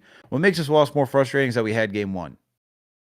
We had game 1 in the books. We didn't hit free throws. We didn't play defense. We let Aaron Naismith just catch fire. And that's why we're in the situation that we're in right now. And that's what makes it even 10 times more frustrating. Shout out to Afreak NY for the $2 super chat and for being a Franchise Channel member. JD, it's over. I was there in the 90s. Pacers are better. Afreak NY is throwing in the towel. Soup 5142. Shout out to you for the $5 super chat. Carlisle is running circles around Tibbs. Hey man, Carlisle's he's working the margins very well. Gerson Rodriguez, shout out to you for the $5 super chat. He says, out coach. No other explanation. Don't blame it on the players. The players also need their blame too. You got to play with effort. You got to be smart while you're out there on the court too. BODHI, shout out to you for the $2 super chat. Appreciate it. What else we got here? We got 27 2 cents and BODHI. Appreciate all of you for chipping in for another $2 super chat, all three of you. What else we got? We got a Freak NY. Shout out to you for being a franchise channel member again and for the $2 super chat. Storming down 7th Ave after beating Boston was whack. Look, man, let people have their excitement. Doesn't bother me. That doesn't bother me. The Art Man, formerly known as Steve, shout out to you for being a franchise channel member and the $10 super chat. We're getting out Coach Carl out here. What's funny, JD, is that as you said this player's name, Steve said this in at the same time. He says, we're getting out Coach. Carlisle even used Tony Bradley. Nemhard wasn't playing well. Carlisle puts in Shepard. He hits a key 3. Also, Brunson's shooting that 3 was low IQ. Second game in a row. Yeah, not a great shot by Brunson, but should have used a timeout. You got at that point, it's like, you know, you can only do what's handed to you. Shout out to Michael White for the $5 super chat. He says, we got Tybalt. Our coach has no chance of out-coaching Carlisle. Shout out to you for the $5 super chat. Tybalt. That's no Tybalt. We're using Tibbs. We got an adjective now for Tibbs. Tybalt. All right, where else are we at here? We got hold up. We got Jet Life. Shout out to Jet Life for being a franchise channel member and for a $10 super chat. We was better last year while hurt. 27 with the $5 super chat says, what's crazy is that we were winning the last game by 14 and then he put the starters back in. I hate Tibbs with the laughing crying emoji. Shout out to D. Al for the $5 super chat and for being a franchise channel member. I live in Orlando. I spent money on a plane, hotel, and game 5 ticket. I'm so sick. Oof. 27 again with the $5 super chat. How bad is Tower Cole that Tibbs has to force me to watch campaign dribble off his face? Shout out to Above the Rim for being a franchise channel member and a mod and for the $10 super chat. He's saying hot seat. Got the fire emojis with chair emojis. Hot seat. Tibbs, what we doing? If you can't save Josh Hart from himself, Tibbs does not deserve to coach his team. No more pain. No. Yeah, man. Everyone's on that campaign wave right now, and I don't blame them. Shout out to Jet Life for the $10 super chat again and for being a franchise channel member. He says, we somehow get to 2-2, then cool. Y'all showed fight. Somehow me and I'm not watching the small market finals. We somehow have to get to 2-2, then cool. Y'all showed some fight. All right, there we go. He says he doesn't want to watch a small market team finals. He says he does not want to see the Indiana Pacers and the OKC Thunder in the finals. And I do not want to see that either. I would like to see the New York Knicks in the finals. Shout out to BD Williams for the $10 super chat and for being a franchise channel member. Tibbs doesn't offer anything. Hart is a liability in this series. Yeah, man. Seeing it right now. Brandon Guest, shout out to you for being a franchise channel member for 26 months. They playing like they won the chip already by beating Boston. Zero sense of urgency. I've never seen our defense exposed like that. Is it fatigue? I think partially fatigue. I think it's also communication. I don't know. JD, what do you think? Fatigue for who? The Knicks. Is it fatigue for the Knicks for why their defense is so lackluster? Well, the defense hasn't been great all year. Like it hasn't been a top 10 defense. Unless I'm missing something. Hasn't been a top 10 defense all year. And you know, this is a dangerous series because you know, you played so hard in the first 2 series. But now you're facing the fastest team in the most important series, which is the series before the NBA Finals. It's a dangerous series for a team that doesn't play a lot of guys. It's a dangerous series for the likes of the OG Anunobys, the guys that are heavy in terms of, you know, he's 6'7", 240 pounds. And this is the same team that his hamstring gave out on a break. same series that he missed the layup, and maybe his leg gave out again. Like, it's a dangerous series. So I get the fatigue factor, but again, we were up 16, up 14 when Brunson came back in that game with a couple minutes left, bro. We played their game and we were fine doing so. And tonight, it was the other way around. And what are we going to say? The Pacers were fatigued because Halliburton was like 5 for 16. They had one guy that really destroyed us, and that was Pascal Siakam. It's like, again, we get into the overanalyze thing because, we're down and all that, but it just becomes pretty simple, man. Rick Carlisle is running circles around Tom Thibodeau. Karl-Anthony Towns was awful tonight. OG Anunoby was not good at all tonight. And for a stretch there, Mikal Bridges' shots were not falling in. A lot of timely looks from Mikal Bridges were not falling. So that's where it is to me. It's the margins. It's the margins. When you get to the Eastern Conference Finals, the first 2 rounds you can get by sometimes on just being flat out more talented or having a player like Brunson that's so clutch. When you get to this round and the next one, now is when the margins are slim to none, and you're looking at moments, situational basketball, coaching decisions, and personnel. That makes the difference. And speak about the margins, man, before we get to some more calls, let's salute our sponsor for tonight, Underdog Fantasy. Use that promo code KFTV to get up to $1,000 in instant bonus cash and a free pick. Okay, so let's talk about the key stats of tonight, JD. And I don't really want to, but we got to do it. So let's get into this. Looking at tonight's game, obviously the Knicks lost 114-109, close game. But here's where the Knicks won and lost. So the Knicks did win the rebounding battle, 38-32. This is a big one for me. They lost the assist battle. They didn't create enough. This team didn't create enough for one another, and they lost this battle 26-18.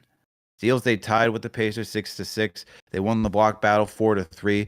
They lost the turnover battle, which was another thing, 12-10. Now, it's not a lot of turnovers that they lost by, but it was at critical moments of this game where they were having turnovers and just giving the Pacers opportunities to extend the lead. When you look at the shooting percentages, Knicks shot decently well. They shot 48% from the field, 34% from downtown, 86% from the free throw line. So they did improve at the free throw line. But when you look at what the Pacers were able to do, they shot 52% from the field. And as you noted, JD, they shot 43% from downtown and shot 71% from the free throw line. Now, when we look at some of these key categories like fast break points and second chance opportunities, Pacers won the fast break points 14-7. Knicks have just not been able to get out in transition and really take advantage of the Pacers' turnovers. Second chance opportunities. Knicks have been doing a decent job at that by having Mitchell Robinson or even Cat working the boards. And then points in the paint. Knicks slightly lost this battle 48-44. But this has just been, it's been a grueling matchup, man. It's like, it's really, there's no real rhyme or reason to me from reading the stats to who could win. We're winning the rebounding battle, but still not enough because these Pacers are just able to shoot the lights out. But what are some of your keys? What are your takeaways from the key stats? I mean, for me, I'm looking at obviously the percentage. Once you look at the, how the game can get, to a 5-point game, to tight game. I look at a couple things. I look at number one, the 14 fast break points to our 7. That's too many fast break points. Like, that's 14 is too many. And again, when you lose by 5, you have to look at, because a lot of it is pretty similar, right? Like, you look at, okay, we shot 34% to 43. That looks like a big margin, but then we both shot pretty much the same amount of threes, and they made 2 more. That's it. They made 2 more. That gave them like a 10% jump on us. We lose by 5. They made two more threes. 3 times 2 times 3 is 6. There you go. You got 14 fast break points to 7-point difference there. There you go. But then I look at, from a general standpoint, we allowed 33 points. The most points that the Pacers scored all night were in the fourth quarter. The highest scoring quarter that they had all night was the fourth. And this is a team that's running, that likes to run and gun, and yet they have enough stamina and they have enough left to where they scored 33 points to your 28 in the fourth quarter. Yeah. And our second highest quarter was the fourth of the whole game.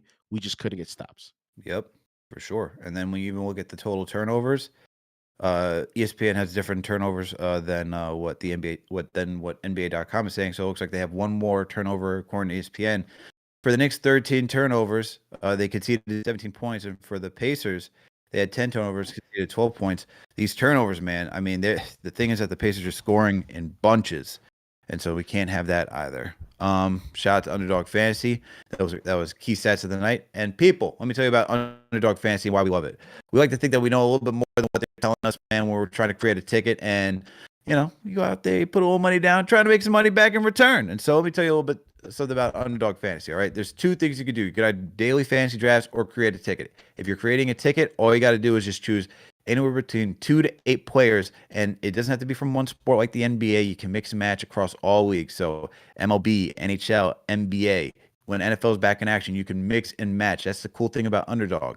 Now, if you do decide to stick with one league, you got to make sure that you choose 2 players from 2 different teams. And now, when you choose more than 2 players, the higher you go, the more that you could potentially get in a return. And all you need to do is just choose higher or lower on any given stat. So for tonight, like I said yesterday, if you chose Brunson for over 25.5, that was going to hit. He got you 30 points tonight, and so you would have earned some cash like that. And it's just that simple. On top of that, if you don't want to just do a ticket, you can also go to doing fantasy drafts. It could be against your friends or a bunch of randos and show who's got the best GM capability, all right? So make sure to support our sponsor, Underdog Fantasy. Use that promo code KFTV to get up to $1,000 in instant bonus cash and a free pick. And let's see how I did tonight. I did create a ticket for tonight. Let's see if it actually came through for me. And no, I went with the insured route, but I missed one. So I hit on Andrew Nebhart hitting more higher than 1.5 3-pointers. He hit 2. I had Jalen Brunson for going higher than 30.5 points. He got 36. I had Karl Anthony Towns going higher for 1.5 3-pointers. He hit 2. And then I had Deuce McBride going for higher than 7.5 points. I thought this would have been a good Deuce game. He only hit 5 tonight. And then I had Josh Hart getting over 9.5 rebounds. He only had 6. So I missed out even for the insured. I chose 5. I just needed one more. I would have got some money in return. But hey, you take the risk. That's why it's so fun, man. That's why it's so fun. Close, but no cigar. But that's why you all should go out there and try and support our sponsor. Make sure you use that promo code KFTV to get up to $1,000 in instant bonus cash and a free pick. JD, did you play tonight? Not tonight. All good, man. All good. All good. All good. All right, let's keep this show rolling. I'm still devastated from game 1. Nah, I feel you, man. I just wanted to watch the game. I feel you. Let's get to some more calls, man. Let's get to a longtime supporter. Haven't heard from her in a minute. It's Cynthia. Cynthia, what's going on? Hi, guys. Can you hear me? Yes, we can hear you. This is your show. How are you feeling? Oh, good. It's been a long time. And, guys, I'm just so frustrated. And you know me for years. And, when I started seeing Tony Bradley, I don't even know who he was. All I know was that I kept seeing different faces than your usual Pacers, at some point during the game in the Pacers offense. And I'm like, wow. Just like, again, Carlisle was expanding his roster. If he saw that someone didn't do something, he made adjustments. And we, and JD, as you used to say in the past, template coaching. CP, he's not here now, but he's on the way. Don't worry, he'll be here. He'll be here momentarily. He's about to be setting up shortly. I hate the CP, but what I'm saying is that how much can we give a pass for tips? And this is what I've been saying is Like you know what I'm afraid now, guys, that just because we beat the Celtics, that Tibbs is not even going to be brought up for a pink slip. You know, even if we lose, and listen, if we get swept by Indiana and Leon and somebody just, to me, it's not, I don't see it, Alex. I would like to find out from you guys what your opinion is and what percentage would you put on the players and on Tibbs? Because honestly, I know Tibbs doesn't throw free throws. Like, I know he's not out there, but you're supposed to make adjustments every game. You don't sprinkle some adjustments during the Pistons series and sprinkle some adjustments during the Celtics. And then, like the other night when I was in shock that I saw DeLon for how long? 26 seconds in a remaining quarter when we were already down by a certain amount of points. I have no hope, really. My hopes have been dashed. And yes, we can take it one game at a time, but I will stand on my hill that we will not win a chip with Tibbs coaching. We just won't. We won't. I hope he proves me wrong. But how many years has it been now? I mean, I know we've got trades and Leon's doing his thing. We can go get Giannis. We can go get whoever. But if we still got Tibbs, JD, I put a super chat out there. I want you to submit an application to MSG. I want you to apply for the head coach job because we need you, man. We need you.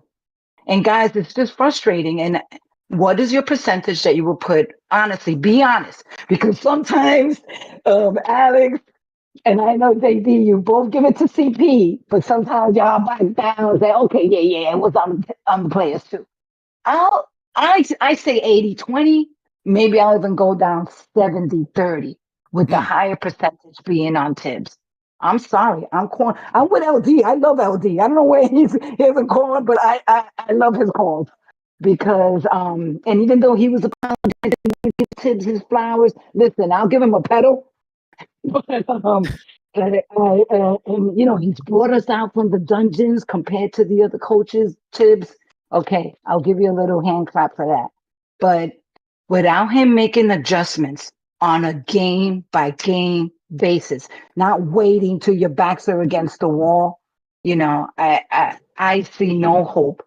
I see no chip with Tibbs as being the coach, guys. Appreciate the call, Cynthia. Appreciate the call. Thank you, JD, guys. she's asking, what's the percentage that we give the blame to Tibbs and to the players? It's so funny because, I guess because it changes by game, right?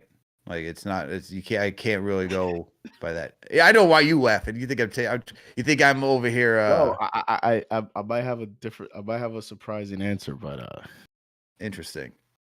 It's not, but no, it's not really. It's just the way that my numbers or whatever is just the way how I evaluate it is differently, but it still makes sense. All right, because she's saying 80-20, 70-30 Tibbs. That's a lot, in my opinion. I feel like that's a lot to put on the coach. I mean, at some point to the point. The way that but that's her. Like, yeah, that's for sure. her grading. That's her grading system for sure. So me and her are probably gonna come to the similar conclusion, but it's just the way that I'm getting there, grading it is different than hers. So for me, I could never put a coach over the player and say I can never put more blame on the coach over the players. In terms of a grading scale, from 0 to 100, I can never put more on the coach over the players. Look at the Cavaliers, right? I'm not going to put on Kenny Atkinson more all of a sudden over the fact that you still got Jared Allen as your center with Evan Mobley. We've seen for a couple of years that doesn't work. Right? The physicality, that's great in the season. Doesn't work. You see the Toronto Raptors those years with DeMar DeRozan and Kyle Lowry as a backcourt. It was great regular season. Doesn't work. So for me, I got to put more blame on the players because at the end of the day, like I mentioned, this same roster next year with a new head coach, that new head coach, you better pray that he's an adjustment genius, or that's his MO. That this guy is not going to be afraid to make adjustments, to change things up, to switch the lineups, to give the young guys some reps, to bring in the 11th guy on the court, to pull in a Tony Bradley, to bench Aaron Nesmith with 7 minutes left in the third quarter of game 2 after that same player just cooked you in game 1, right? Like, because there's challenges here from a personnel standpoint. However, with all that being said, the percentage that I give Tibbs to me as blame is still high enough. It's high enough to where it's enough to make a decision and make a change. And to me, that's how I always view it. Just because it's more of a personal thing with me, a personal philosophy. It's kind of like a referee thing. I can always talk about the refs. I can't blame refs for games. I can't blame a ref for the fact that we lost because the refs. All right, let's talk about these. Yes, it was back, but no, I cannot just blame a ref for the result of a game. I can talk about it. I can acknowledge it. I can't say that that's the reason why when there's 48 minutes in a game, right? I can't blame a ref on a pass interference call in the NFL when you got, 4 quarters and there's so many other snaps in a football game. Mm-hmm. So the percentage I'm giving Tibbs, 30, 40. But to me, that mark is, if you get to that number in my grading scale, then you're on the hot seat. Because as a head coach, that's what I'm saying. Cynthia's grading scale is different than mine. As a head coach, to me, you cannot be a professional head coach for a team that's a contender and get up to that number. That's a liability. That's called a liability. That's like if you have a business and I say, your business has a 20% chance of burning down. That's too high for you. You got to figure out, okay, what are the safety hazards here that I have to address to lower that number? It's too high. It's already a problem. We need to stop what we're doing and address this issue. So that's how it is to me. I can never put a coach over the players because the players at the end of the day are there. It's just like game 1. We're up 14. It's too much of a lead to put it more on Tibbs, but I can blame Tibbs for the decisions he made in the first 3 quarters. I can do that. But to me, it's always players first. But from a head coach standpoint, that's already too high. I see some people don't like that answer from you, JD. Although I do understand, I do agree with you. I do agree. I think it's the same thing, but people may not be getting what I'm trying to say in terms of. No, I get it. It's like you're saying that there's certain percentages for each side. So like, how much of an impact should the coach make? You're saying up to 40% is what they should max out as, while the players should be maxing out at 60. So if the players are maxing out at 60 and the coaches, with regards to blame, right? So I guess let's invert it, right? So let's say if the coaches, let's say if the players are at their max, right? They're performing at a high level. Let's say they're meeting that 60% threshold.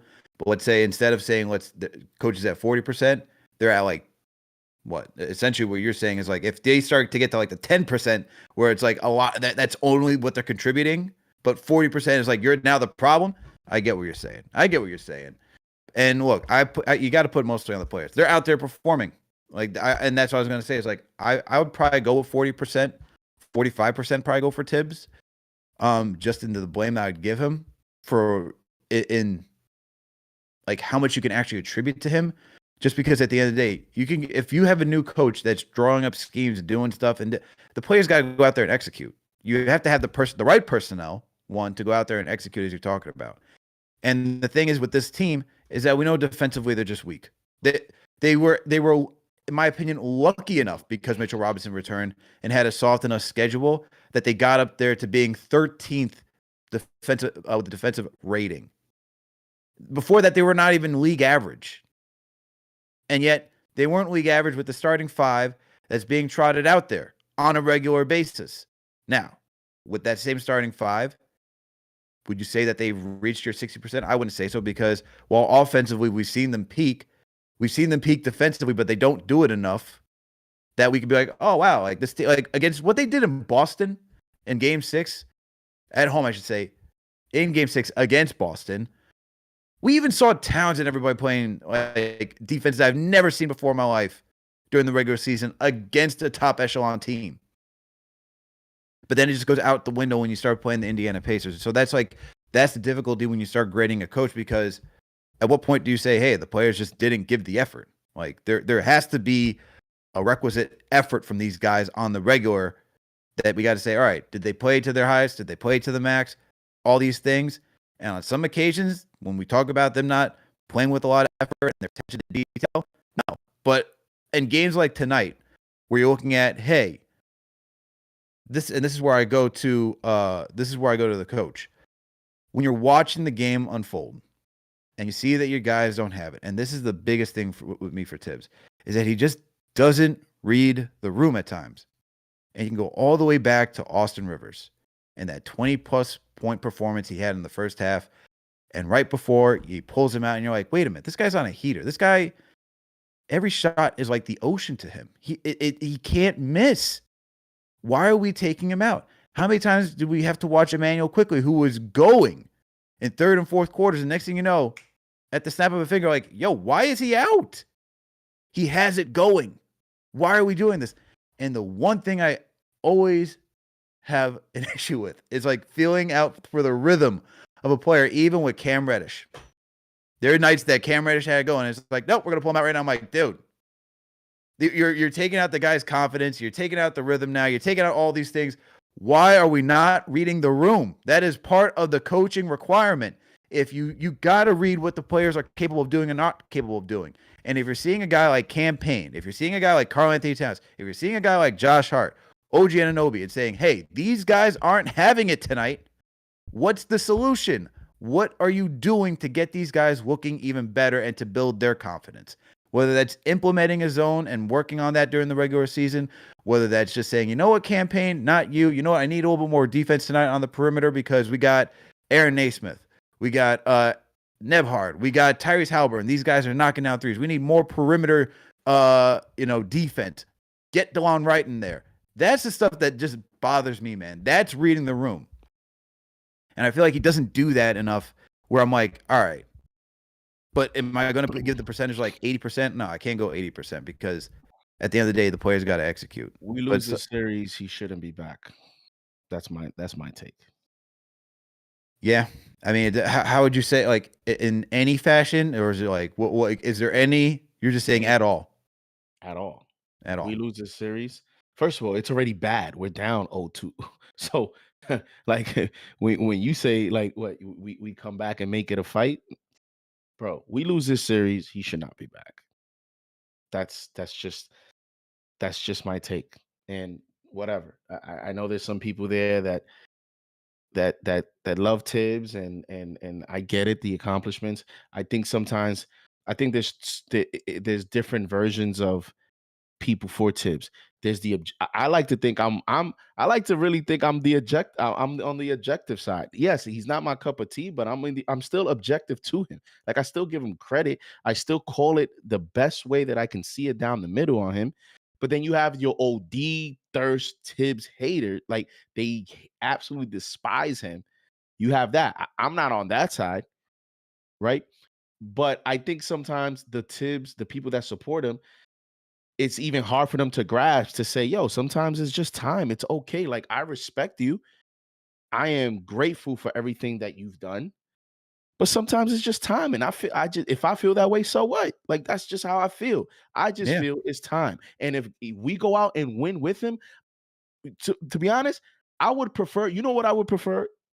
I would prefer that we win the championship and he just goes off to the sunset. I just don't want to see it again. I'm good. I'm good on this. You know why? Because I don't want to come here next year and we still not we still not playing some of these guys. We're like, I don't want to go through this again. It's like, I'm good. It's one of those things where You respect the person, very productive employee. The employee is great, produces for the company, but it's like I'm good on being friends, man. As soon as I gotta clock out, I'm going home. Don't ask me for a drink. Once we clock in, yo, respect. We're gonna work together. We're gonna get these objectives out the way. We're gonna complete these goals for the company. But off the job, I'm not trying to have a drink with you, man. It's just not my cup of tea. I'm good. And that's what it is with me and Tibbs. Like, I'm grateful, bro. He deserves a chip because of his work ethic. He deserves for us to like I'm rooting for him because of that. Like, because Tibbs is the type of guy that even the people that hate him 10 years from now, you're gonna feel bad because you're like, yo, I was getting on a guy that really busts his ass for the team. It's just he didn't do it the way that I wanted. It wasn't my cup of tea. It wasn't my style. I didn't agree with the way that he gets there. But the guy works hard. He wants to do it. It's just, bro, it's just like me now. Yo, I just talked to my grandmother this morning, and I'm like, Grandma, you still don't get it. It's 2025, man. Get on WhatsApp so I can hit you up, man. I can't be calling you every single day. And we just communicate different, man. You don't get it. Like, get on with the times. You know what I mean? So it's like one of those type of things. I still love you. You know, you my best. But it's like you just hard-headed, man. You don't get it. and that's the way it is, man. That's how I feel about Tiz, man. I love the guy, but it's just like it ain't for me, man. I'm good. Hey, I hear you. And look, it's like I'm getting to that point where it's like I just need to see something different. I'm not like it really comes down to how the season ends for me. But I'm close to it, man. I'm just it's at this point where you're starting to see limitations, man. It's just limitations. It's just limitations. And as you said, I am grateful for what he's done. And that's kind of why, like, especially at the beginning, I've always said I don't see, and I hope he proves me wrong. I really do hope he proves me wrong. I've never seen him as the guy that would lead this team to a championship. Once again, I hope he proves me wrong. I want him to prove me wrong. I would love for all those things to happen. Whether it's even when you can go back, any player that I have a gripe with, right? I'll still root for you. You're on my team. I'm gonna root for you. I want you to do well. I want you to prove me wrong.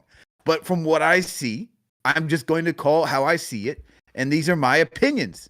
And I'm going to base it with the facts and the stats that I see that are coming along the way. At the end of the day, I've always respected what he's done. At the end of the day, I've always respected what he's done, how he's worked, all the things that you said, JD, all those things. And I felt like we wanted to get rid of him before anything was really established here. That's the thing. Now it's established. Now it's like, all right, man. And I get that it's year one of this whole new project, but it's like, bruh, we got to see something different, man. Like, we can't be going to the well with the same thought process and trying to execute like this is last year's team. This is this year's team. We can't be doing what we did last year for this year's team. That's craziness. You know what I mean? Like, it's even when you talk about Karl-Anthony Towns starting at the top of the key, it's like he's not Julius Randle. He's not a guy that you want to like start doing some tween and then start driving down. Like, you want to get him rolling, get him going into the play. It's tough, man. It's tough. And tough. And real quick, in the league of parity, unless the CBA changes, like this is what you're gonna need. You're gonna need to be like a lot of the league is gonna continue to be balanced, and every year, you know, you're going to see surprises, and maybe they're not surprises anymore because of the seeding, right? The Timberwolves were the 6th seed or whatever they are, and they're in the Western Conference Finals. But when you really look at the records, they're not really like a true 6th seed because everybody's so bunched up because of the parity in the league, which means that the margins are going to be tighter. Just like the margins are tighter for roster construction, for front offices to build teams, because there's not much flexibility now with the tax and then aprons and all that stuff. The front office don't have margins. Like, whatever you do as a front office, you might just make 2 roster moves for the whole offseason, and those may be your 2 most important ones. Like OKC getting just Alex Caruso, that right there might be the difference for them.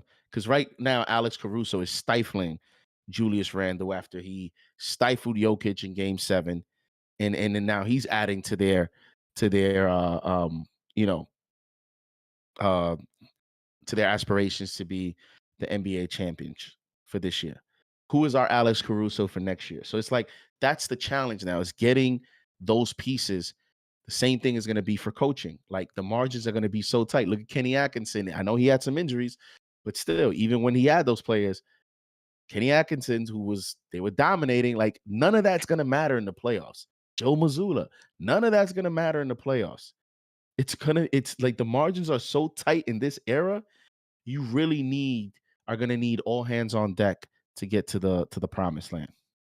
For sure. And I see someone in the chat saying, why does it sound like we're talking about the season being over? We're not. We're not talking about We're just having an honest conversation. This is how we feel, man. It's a tough, brutal loss. Tough, brutal loss. We're just trying to break it all down, get through it. And hey, it's a big wound it's a scar. It's a scar that's been open, actually, man. That's the best way, because it's against the Indiana Pacers. Probably different with anybody else slightly, but it's the Indiana Pacers. And let's get to some more calls, man. Let's get to some more calls. We got Kev on the line. Kev, what's happening?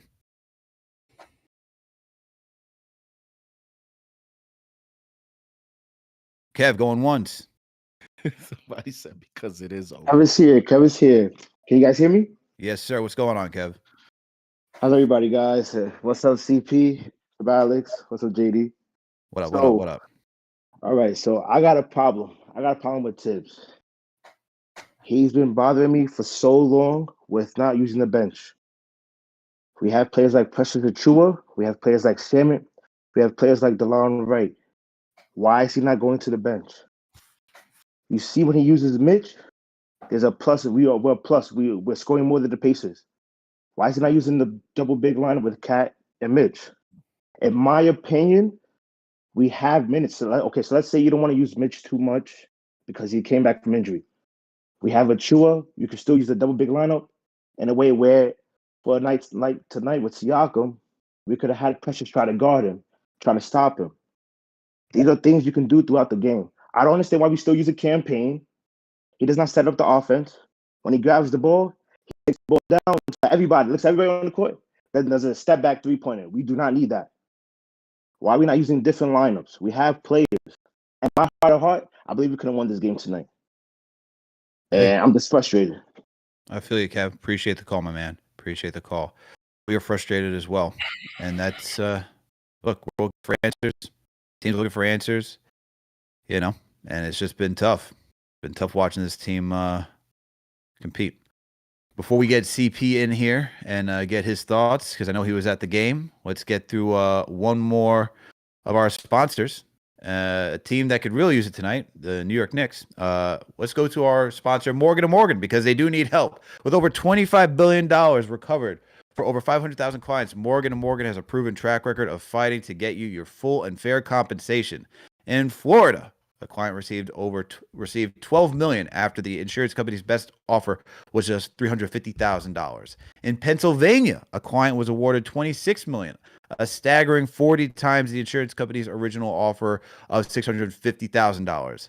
There's a reason why people choose Morgan & Morgan. It's because it's the largest injury law firm there is. For over 35 years, Morgan & Morgan has been fighting for the people just like you and I. They have over 100 offices and more than 1,000 lawyers nationwide. When hiring Morgan & Morgan, it's like hiring an army that has your back. If you are injured by the negligence of another, you deserve to be paid. When you hire the wrong law firm, you may be beat before you even start. All law firms are not the same. So, if you're ever injured, you can just check out Morgan & Morgan. Their fee is free until they win. For more information, go to forthepeople.com/KFTV or dial #law #529 from your cell phone. Once again, that's forthepeople.com/KFTV or #law #529 from your cell. This is a paid advertisement.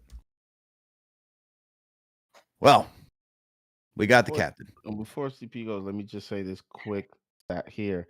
As of right now, the Knicks starting lineup is -50 in the playoffs. That is the worst five-man plus-minus of any playoff lineup since Oklahoma City starters in the Orlando bubble against the Houston Rockets. They were a -62. Hey, keep doing it. That's disgusting, bro.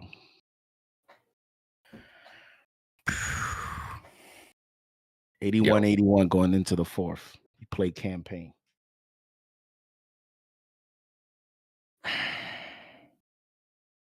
Unserious basketball, man. For a team that is knocking on the door of the NBA Finals, their biggest weaknesses are showing up at the worst time, and they're getting exposed. In 2 games, they've gotten exposed. You know, we thought we the first game they give it the 14-point lead, and you think, all right, it's all self-inflicted, boom, boom, boom. And then tonight again, it's the same thing. Within the first 5 minutes, you're down 10. Your starting lineup is again woeful defensively. Third quarter, it's the same thing again. Fourth quarter, it's the same thing again. Like, it's just repeated self-inflicting wounds. It's just a lot, man. These guys are just not playing championship caliber basketball. I hate to put it all in one player, but the Town situation in the starting lineup, the Hart situation in the starting lineup. Look, it's carried them as far as it can carry them. But for a team that is knocking on the door of a championship, they need a change. They're down 2-0 right now. They need to make a change to the starting lineup. They needed to make a change to the rotation. And the coach ain't safe. So he's got to make some drastic moves here to save their season and probably save his job. I hate to comment on people's situations like that, but like I say, he's not safe. And he didn't make any good decisions today when, the Deuce and Mitch lineup was working when they got in, and Mitch got his 30, which I wanted, but then you come out again with the same lineup again in the third quarter, and it's the same situation. Fourth quarter, you had Deuce, you had Cam. It was like a lineup of like Deuce, Cam, McCall. I might have been like OG and Cat. They go down by 6. You call timeout. You come back with the same lineup that's been getting worked the entire fourth quarter. They chuck up 2 UFOs and then give up a Siakam 3. Now you're down by 9. Your season is on the line, and you come out with the same line. This is what I'm saying. Like, between game 1 and game 2, they're coaching like the regular season. They're executing like the regular season. And again, I hate to put all the defensive woes on Cat, but every time they have miscommunication issues, he's in the middle of it. Siakam cooking. Where's OG? Where's your defense at? Siakam is cooking them. But then again, when you have lineups struggling from the starters in the third to the campaign units, you call timeout to quell the momentum and come back out with the same unit that was not in sync, and that was not in sync on any part of this floor. And my voice is going because I'm screaming to help these guys save their season tonight at the Garden. Then you're down 3, 10 seconds left. You got a timeout left. And the best play was to have the captain chuck a 3 in no rhythm, no screen, no nothing. Chuck up a 3 from the top of the key when the elbow's your best spot.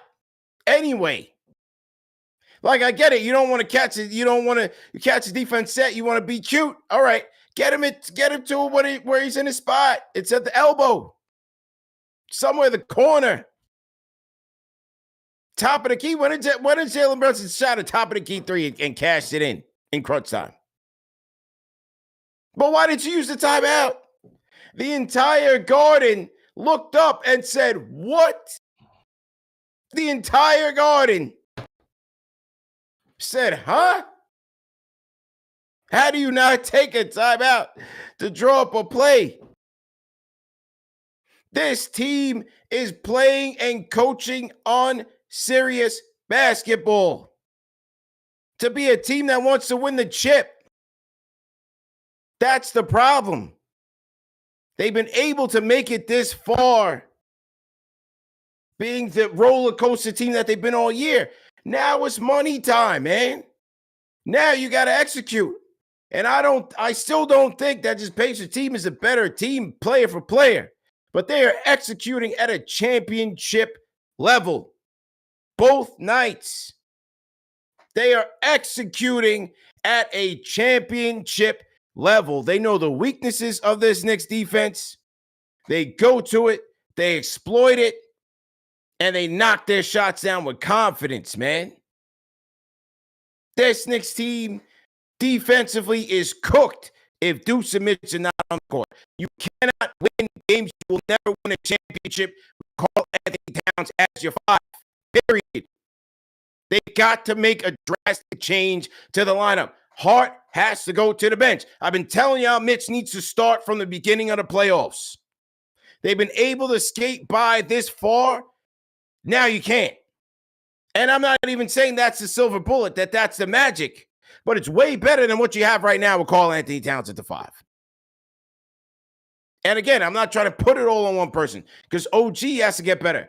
Cap Brunson is a weakness. They've got weaknesses everywhere. But all I'm saying is to give it yourself your best shot to win the championship or to get there. It's time to play championship caliber defense, and you're never going to do that with Karl Anthony Towns at the 5. Ever, ever, ever, ever, ever. It's never going to happen. The campaign experiment, you got to sit down. It's over. Give me Delon Wright, give me Shaman, and let me see what happens. Run the offense through McCall. You got Deuce out there.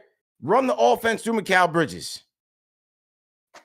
But I don't know. You know, when they're asking what's the percentage, it's everybody, man. They're not playing. They're not a championship team. You call a timeout and come back with the same trash 5 with their season on the line. How do you not see that these guys are picking you apart every single possession? They are getting money. And I'm sitting there like, yo, it's 10 minutes left. It's the 4th quarter. Okay. You know, it's a lot of time. We got to get Cat back in the game. And he comes back with the same 5. You got a UFO off the top of the backboard, and they got a Siakam 3.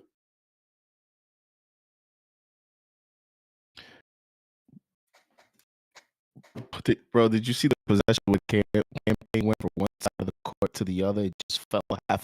Like bro, I was watching. It was right in front of me. What are you, skinny dipping? Like, what are you doing, bro? Even the most casual basketball fan that was right next to me was laughing. Laughing. Bro, my man dove and was like head first to the ground with no no play happened, no move, nothing. My man fell. I fell in bewilderment. And they were laughing at me like, you're right. No, this is a campaign experience, ladies and gentlemen. It's pathetic. If he's not chucking up a 3, it is a pathetic move to the basket, and it's turning into nothing. The only good thing that he had tonight was that lob to Mitch. Yeah, that was nice. That was the only good out of this entire season. That's the only good thing that he's done. That's like actually point guard worthy. The frustrating thing is this. The frustrating thing is that,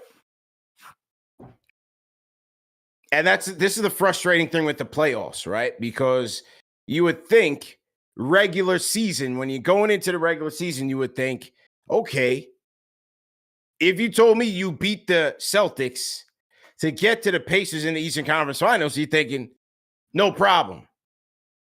But the playoffs is way different. Way different in terms of matchup, scheme, and execution. It is way different. That's what's frustrating here, because it's like, damn, we got through the Boston gauntlet. This should be no problem. And now you're seeing that the weaknesses of this team are being magnified. tenfold. From the players to the coach. How do you bring out that lineup? How do you swallow the timeout and not draw something up to get something other than a top of the key heave with your season on the line? That was the most disgusting thing I've ever seen. I'm like, yo, how? When I saw them check the ball in, and then like I got CK on, you know, shout out to Deej and Papa Left. I was listening to them too, but like. You had Reggie be like, "Oh, that's a good play, not using the timeout." I'm like, "What? Bro, How do you not use the timeout? You have one seen for 2 games now that Carlisle is not going to foul you.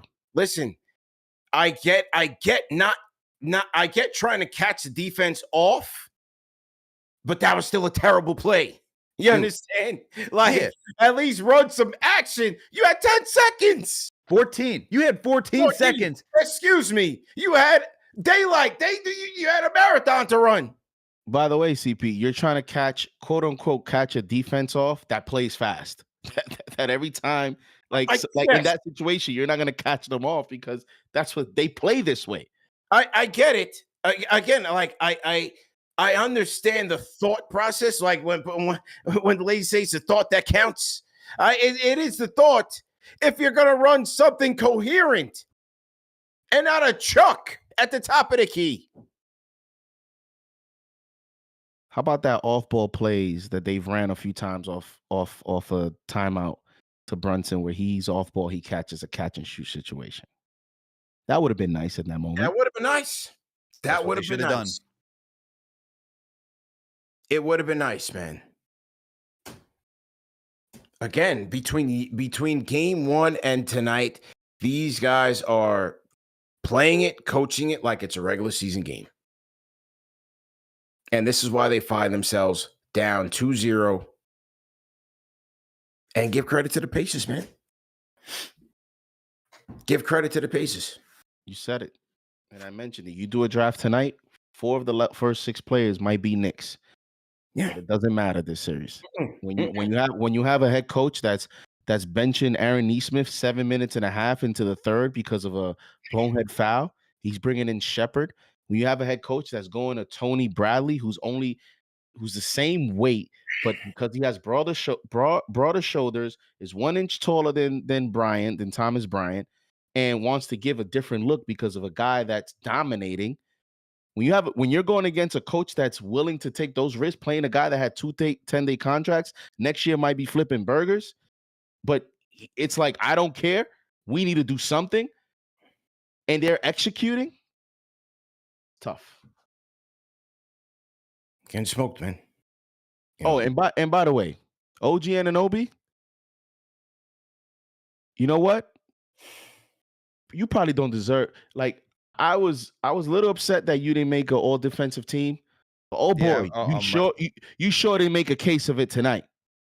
It was so bad tonight. I need a full season of all defensive play before I vouch for you to make an all defensive team. You certainly didn't make an argument when everybody on social media was, you know how it is, Knicks for clicks. It was all the Knicks fans under those comments, talking about the NBA, and you go out tonight and you get smoked by a guy that's playing you. He's playing you the way you should be playing him, because Pascal Siakam is playing OG like a guy that definitely knows we've been on the same team. We've been on practices. I know your tendencies. I know how to defend you. And yet you're 6'7", you're heavier, you're stronger than him, and you're having trouble guarding him. I don't get it. So I'm very disappointed in OG Anunoby from that respect. Yeah.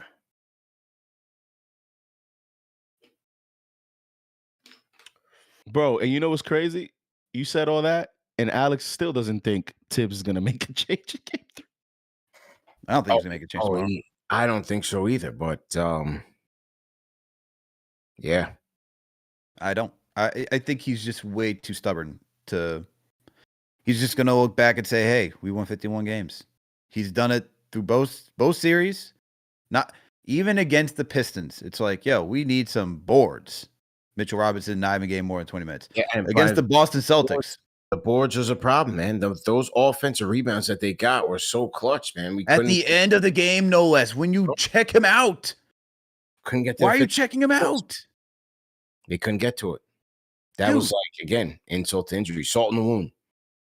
Dude, literally after they check out Mitchell, the Pacers were having they were somewhat trying to get second chance opportunities, but it really poured on once Mitch left.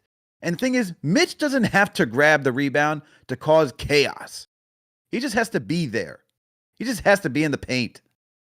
Yeah. And it stinks because I know Tibbs pulled him out because, all right, he let Turner go up there. Maybe he twisted his ankle, but he still showed that he could still grab some boards even after like rolling his ankle a little bit. And then you pull him out. It's like, why are we pulling out our best rebounder, a shot blocker? Why are we doing that now where you are down? Hey, people ask why would he change the lineup? Hey, Spoelstra chases starters in the finals, man. Bro, Rick Carlisle, like I was just saying earlier on the show, like he had Benedict Mathurin starting at parts of the season. He's like, you know what? That's not working. Get back to the bench. He's not afraid, man. And like I said, also, I'll give the benefit of the doubt. You didn't have Mitchell Robinson to start the season. McBride was in and out of the lineup. Precious was in and out of the lineup due to injuries. But now that Mitch is healthy and you're seeing what he can do through 2 series and how impactful he is, how he, even in yesterday's game, not even crossing the threshold of 20 minutes, is just downright malpractice. Yeah.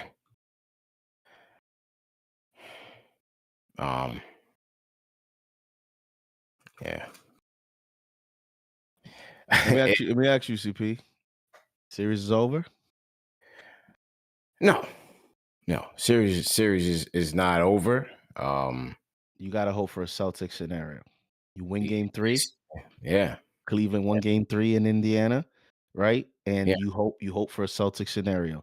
Game 4, when Tatum was going off, right, for 44 to 45 minutes, it was a toss-up game. That's what you got to hope for. You got to hope for a game 3 win in game 4. You get Jason Brunson-like game, and then you take it to the 4th quarter, and you toss it up and see what happens. And if you can steal that, then we're back in business. You got to win the next 2. Yeah, easily. You have to win the next 2. They are winnable if you keep it close and stick to your game plan. Offensively, some shots just wasn't falling. But again, it's the defense, man. They get picked apart so easily. And then another part that's hurting their defense is the transition. They got hurt in transition again by double, 14-7. And part of that is, when you're falling down on the drives, Towns, or you're sitting back complaining, again, your transition defense getting exposed. Here comes Siakam. He's running. Everybody's running. Obi's running. Somebody's running because they know that is your biggest weakness. Bro, you legit can't even celebrate after. You cannot blink. You can't blink. You can't even look at the crowd. You looking at the crowd, they're already gone. Can't afford to take a message. So, again, but that's these guys are executing in a championship way. Knicks are pretending right now. And so that's why they find themselves down 2-0. One adjustment they're going to have to make to help Towns, you either going to have Towns shoot shots from the perimeter like he was in game 1 when he was red hot, or play him through the post. You cannot have Towns drive in this game, in this series. No. You can't, because they're picking his pockets, bro. They're picking his pockets. But bro, even when he's making it, it's still not productive, because when he's making it, he's making a wild shot and he's off balance to the side, or he's falling down. And that's enough. The off balance to the side, when he gets nudged and he acts like he got fouled and he makes it, he's by the sideline, and next thing you know, he's jogging back because he just can't get back. You can't all the time. He's the last one. That's one adjustment you have to make from a philosophical standpoint, a schematic standpoint. You gotta switch change up a little bit where Karl Anthony Towns is getting his offense. You have to completely reject any drives just for the simple fact of it helping you defensively. Just for that cause, it's either play him through the post where he's closer to the basket, he can get a better look, and he can run straight with the rest of the players, get back, or have him stand in the perimeter and get shots. And the one way he can stand in the perimeter and get shots is by putting Mitch as a starting center. The force on his drives is taking him out of the play on defense. And that's just half the battle, because then when they get him in the half-court defense, forget about it. You run two screens and he's lost. His brain is jello. He's out of there. So I don't know. You know, can you legitimately be a great team with your two best players getting picked apart defensively like this, or getting attacked like this? I'm not so sure. Not with the way it's coaching. One, yeah, okay, but two, not sure. I mean, you just see it when you need to have two good defenders out there. It's two good defenders, and you have to have four shooters, and that's why that Mitchell Robinson Deuce pairing works so well. They have four guys that can shoot, so then you create opportunities for Mitch to even get a lob over the top, or you have lanes that are just created for Brunson, because it's like, even as JD mentioned, like without McBride in that final frame, you have Josh Hart out there. You have three pacers around Brunson. They're not going to give him a shot. But if you have McBride out there, it's like, well, McBride could hit open shots too. We would have to cover him, but you take him out. So like, and this goes back to the whole same philosophy that we've been seeing for 3 seasons now since Josh Hart's been here, where it's like, well, we just shrink the court while he's out on the court, and it's nothing against Josh. It is what it is. He just doesn't shoot at a rate. It's not an indictment on his play. It's the overall flow and fit. And dude, we saw this even with Grimes when he was here going against Miami. It's like, we have Josh Hart out there. It's like, well, we don't have to guard Josh. We can just pack the paint. And it's just so what the frustrating. You know what the main problem is with Josh Hart is when teams matchup hunt us, we can't counter anything because it seems like the personnel that we're going against, whether it's the Celtics when Jason Taylor was there, or the Pacers here with Miles Turner as the center, there's no weakness from us making a mistake because everyone can shoot. So like, you leave Neymar open, you leave Neesmith over 40%, Halliburton, Miles Turner, like there's nowhere to go to hide. Same thing with the Celtics. But when we do it, right? Like, for example, when we try to take advantage a few times of Halliburton or Mikal Bridges, and you see Mikal Bridges is posting him up, and he's getting closer to the basket and closer to the basket, nobody on the Indiana defense is budging. And if anything, the guy that's on Hart, watch how he sags and tries to pressure Mikal Bridges. There's no respect, because although you have a Towns on one end and Brunson and OG, and you think that because you have 3 other offensive options, just that one not being an offensive option, that is enough for the defense not to feel the pressure of us matchup hunting someone on the other side. Because Josh Hart will get the basketball in the perimeter, and he's not a Miles Turner where it's a quick trigger, right? He's not a Derek White where it's a quick trigger. Josh Hart gets the basketball and he's turning back around to reset, or he's hesitating. So it's allowing the defense to catch up to the perimeter. So our matchup hunting is not as successful because when he's on the floor, he's not like the spacing is not what it needs to be. And he's not Aaron Gordon, where Aaron Gordon's not the greatest shooter, but when Aaron Gordon's at the dunker spot with Denver, guess what? You can throw the alley-oop to Aaron Gordon. You can have Aaron Gordon. The way that the Denver Nuggets do it is they put Aaron Gordon at the dunker spot. We can't put Josh Hart at the dunker spot. We can't throw an alley-oop to Josh Hart. He's not 6'8". That's the measurables problem with a Josh Hart versus the elite of the elites. they went into the fourth quarter down by 9 before Halliburton even got back into the game.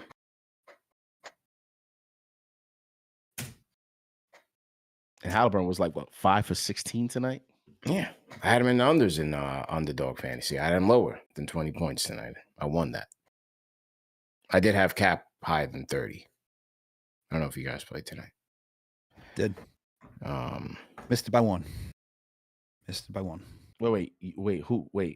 You had Brunson over higher than 30? Yeah. He had 36. Yeah. I had that. I think the Brunson number I had might have been lower than 30. Hold on. It was a little bit lower. It might have been 20. Did you have that? I think I had 26. Hold on. I had 26. I definitely had the Halliburton lower than 20. So you hit on that. You had Brunson higher, right? So you hit on that. Yeah. I think you had Deuce over 7.5 points, right? Yeah. How did I miss that? That's the one that didn't hit. He had 5 points. He had 5. And Mitch 6. I had Mitch higher than 4.5. So I had 4 out of 5 tonight on the Underdog. I was definitely betting against Halliburton. Boom. But they still were down by 9 before he even got in the game. Just not defense ain't there, lineups ain't there. Yeah. No, it's not over. I'll be tapped in. I'm locked in. It's never over for this team until they're out of there. But I mean, it's just a steeper hill to climb. Steeper hill to climb for a team that looks off in a lot of ways. And yeah, and the weaknesses aren't going to close themselves up. So we'll just have to see, man. One possession at a time, one game at a time. So what changes you making for game 3? Starting Mitch. Getting Deuce in there, taking Cam out of the game. So you started Mitch, Josh Hart to the bench. Starting Mitch. And you're coming off the bench, first guy off the bench. Hart and Deuce. Bring Hart and Deuce in. It's Payne playing game 3. No, absolutely not. Payne's not playing for the rest of the series. We don't need him. Are you substituting someone for Payne's minutes? Yeah, I'm getting either Shamet to play alongside Bridges, or I'm getting Delon Wright in there to take on McConnell.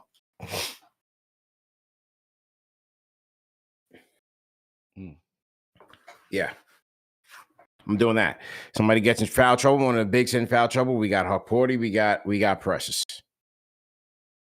Go to that. Hart will manage. Hart will manage. He'll fit in wherever he needs to fit in.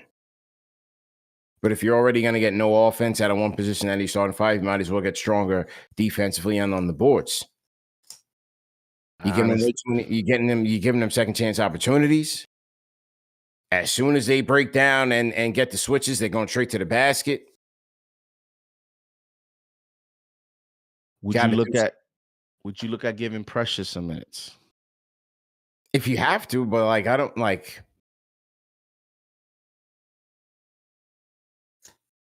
If one of these guys gets into foul trouble, if you're going to go double big for a longer period of time, that might happen. Or, you want to prevent the hack of Mitch, then sure, yeah, you put Precious in there for a little bit. But I'm not relying on him to win this series. He's filler for me. You know what I mean?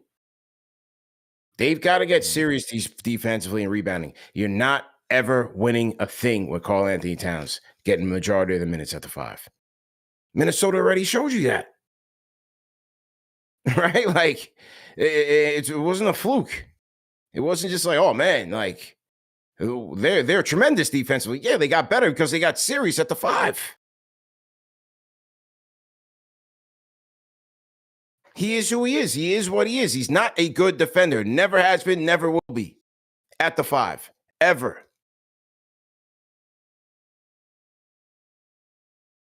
That's just what it is. And if he's not giving you 30-plus points on the other side, then he's just pretty average. So I'm leaving MSG, and people ask me, oh, man, CP, why did it take so long to get calls in the game? Because he sucked tonight. What do you mean? He wasn't good. So the coach is in a precarious situation, even though the coach had a lot of boneheaded plays. He's in a precarious situation. When do I bring him in? Who do I bring him in for? Because at the same time, Pacers did do the hack of Mitch. Now you're up for an adventure when you're trying to claw back into the game.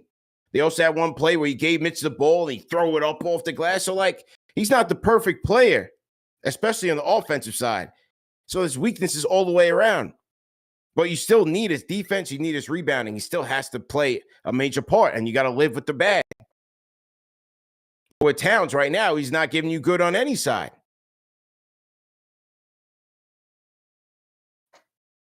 That's the problem. He's not impacting the game on either side of the ball tonight. He was decent offensively. You don't need decent. You need great. Because defensively, he's never going to give you anything great. Yeah, the Detroit series, he had some good stuff. All right, he switched okay well on, against the Celtics. Against the Pacers, they are running you relentlessly until they get what they want. It's different, man.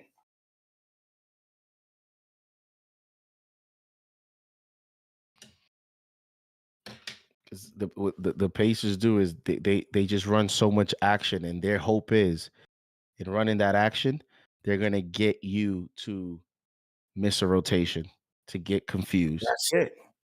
It's like a pack of hyenas in one line. All the sounds is just to distract the lion, so they can get you. It's all chaos. That's the word. They want to create chaos. You see how Towns tries to get back, and he's trying to figure out, okay, wait, is it this way? Is it that way? Which way do I go? Who am I supposed to cover? And that's the whole point. Yeah, why do you think they were beefing on the bench in game one? Bro, I was like, yo, I don't think OG does not like to play with Cat defensively, bro. Remember was it the Detroit series where he threw him into a rotation? Yep. You know what I mean?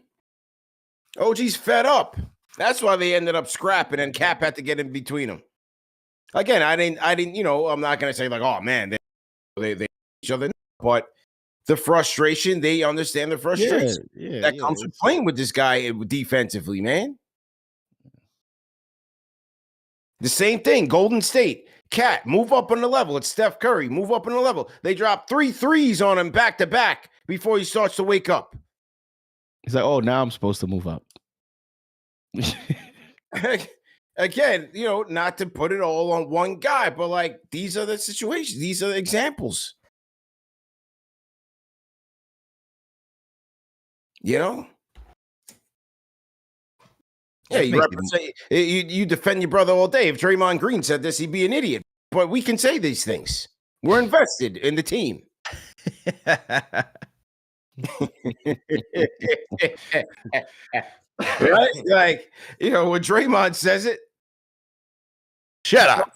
Yeah, don't you ever talk about these facts. So what's the now let's get to the $1 billion question. Do you think Tibbs is gonna do it? Do what? Make the change in the lineup? Yep. No. Oh, he's not gonna do it, bro. If anything, I think he'll do more of which he should have done in the third quarter, but he'll do more of what he did tonight, which is go to Mitch and Deuce earlier in the game. I think he'll do that. He did do that tonight. I'm doing it in the third for some reason. Tell you one thing. I get it because the rebuttals are gonna be, well, what you gonna do with a build like that? Your 2 best players are your 2 worst defenders. Blah blah blah. Well, we lost. We were up 14. It wasn't a problem when we were up 14 and we blew it. And tonight we only lost by 5. So that's the thing. Like, people act like we're the only team that has a weak defender in the starting lineup. Like, the margins are tight. That's why when it's 81-81 and you're starting with campaign and we're punting the first 6 minutes of the first quarter, we're punting the first 6 minutes of the third quarter, we're playing campaign in the fourth. This is my rebuttal to that. I'm not gonna rebuttal someone saying that our 2 best players are weak defenders. We know that. What can we do around it to get ahead of the competition? And if we're here discussing and we all in agreement that there should be a lineup change and this head coach, where this is even in our win CP, the data says what we're doing is not normal. It's historic that we're getting to this point with a starting lineup with that much negative net rating. This is not a normal formula. This is not recommended to anyone to follow. And we're doing it because I think it's just been a quirky way, down 2-20 the first 2 games of Boston. We have heroic. I think our best players have been able to overcome some of the deficiencies, some of the coaching decisions. That's my opinion. When you have a Jalen Brunson, clutch player of the year.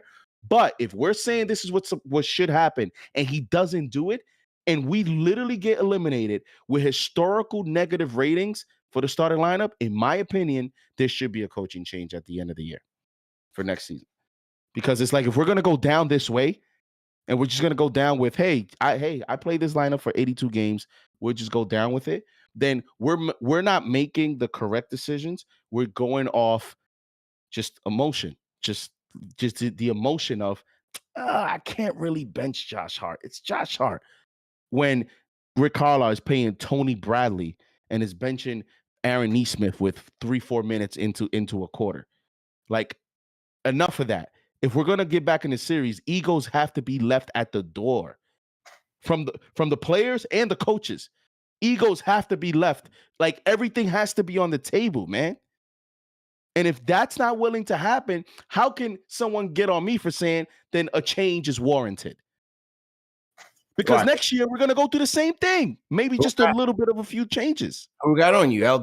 Did LD go?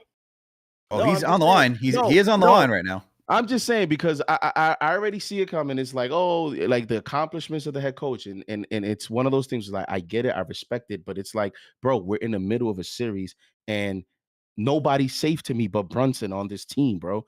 I'm dead serious. Nobody but Jalen Brunson on this team to me is safe of anything. And that's how it should be if you want to win a championship. Should we get to some calls, man? We got a lot of people on the line. Let's read this $50 super chat from the Rhyme Animal first and then get to the calls. Sure. So shout out to Chuck D. Throw a hashtag PE in the chat. Shout out to Chuck for being a franchise channel member and a mod for the $50 once again. He says, I should not even comment. I missed the entire game in concert, saw scores. Only thing I could say is that this team survives very well. They have a problem when privileged. Again, backs against the wall. We will win in Indiana, but back home is hard pressure. Yeah. No, listen, man. When you got Cap, anything is possible. But it's hard to see the future when the present was right there for you and they didn't take it. That's it. You had two games. And it was there. And it's hard. Again, it's hard. It's also hard to see the future when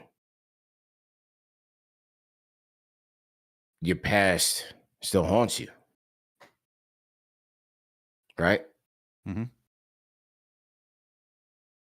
Your past demons, they haven't exercised their past demons. So, bro, it's just that's who they are under this coach. Can they turn it up a notch? It's not the regular season anymore, man. It's not the first round. You're trying to get to the finals. It gets harder every round. And they're just looking very not ready for the moment. Is what I'll say, man. All right, who we got on the phones? We got Ashwin calling from India. Ashwin, what's going on? I also think Thibs is not going to make any changes to the starting lineup. So I am with you all guys. CP, I know you are tight, but I got to say this. Guess who said the exact same point you are saying right now? We cannot win championship with Cat at 5. Yeah. Remember, Alex, when I repeated that 5 times in the call that I made about that. Yeah, and you did. Also, the second thing I said that we cannot win anything with Josh Hart as a starter. You know why Josh Hart has the stat of getting of collecting the most loose balls in a game in regular season? When you have zero role in offensive side of the game and you stand around and give up so many threes in defensive side of the game, you will obviously have so much energy to jump around after the loose balls that are going around. What else he's gonna do? Our people keep saying we have our two best players are the weakest defender. I don't consider Josh Hart as a very good defender. We have three weak links. At least I can say about Jalen Brunson is that the points that are scored on Jalen Brunson, they are the shots that people shoot over him. Very rarely he lets people drive by him.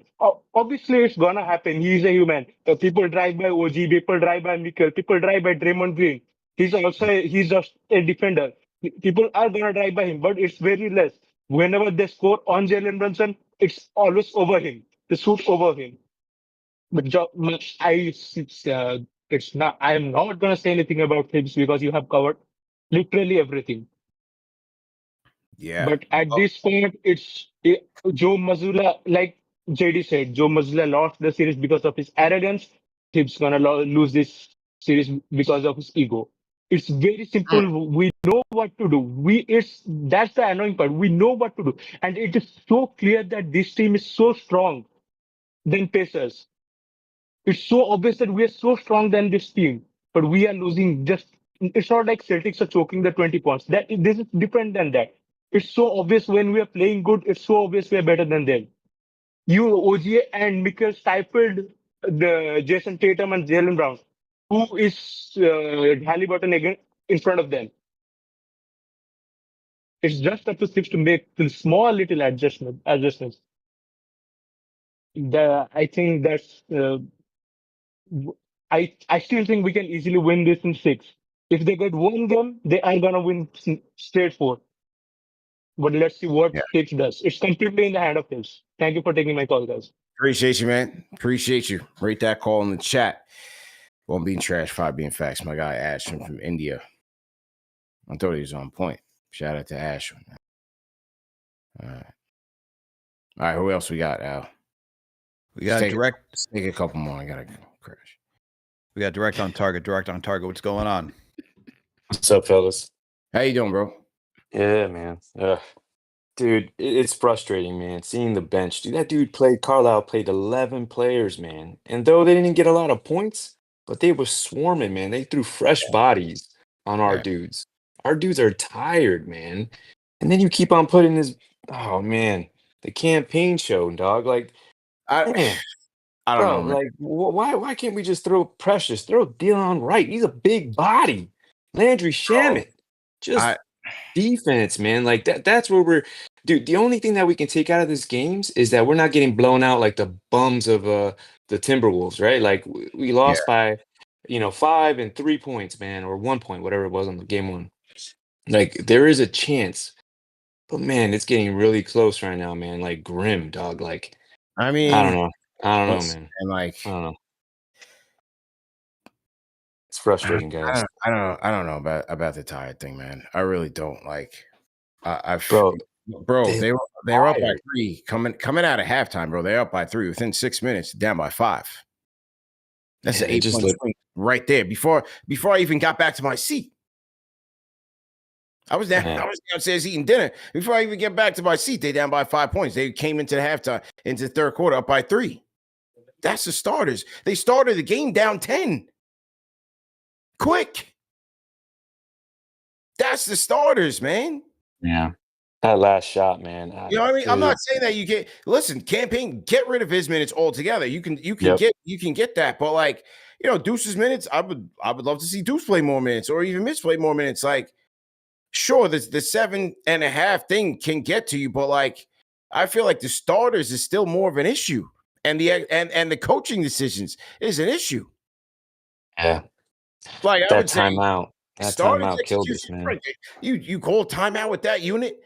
You're down by 6. You come back out with the same unit. You know what I mean? Oh, dude, man. Dude, you know what's going to get me more mad is hearing these freaking bums of Paul Pierce and all these knuckleheads, man. And just trash them, and the Knicks deserve it.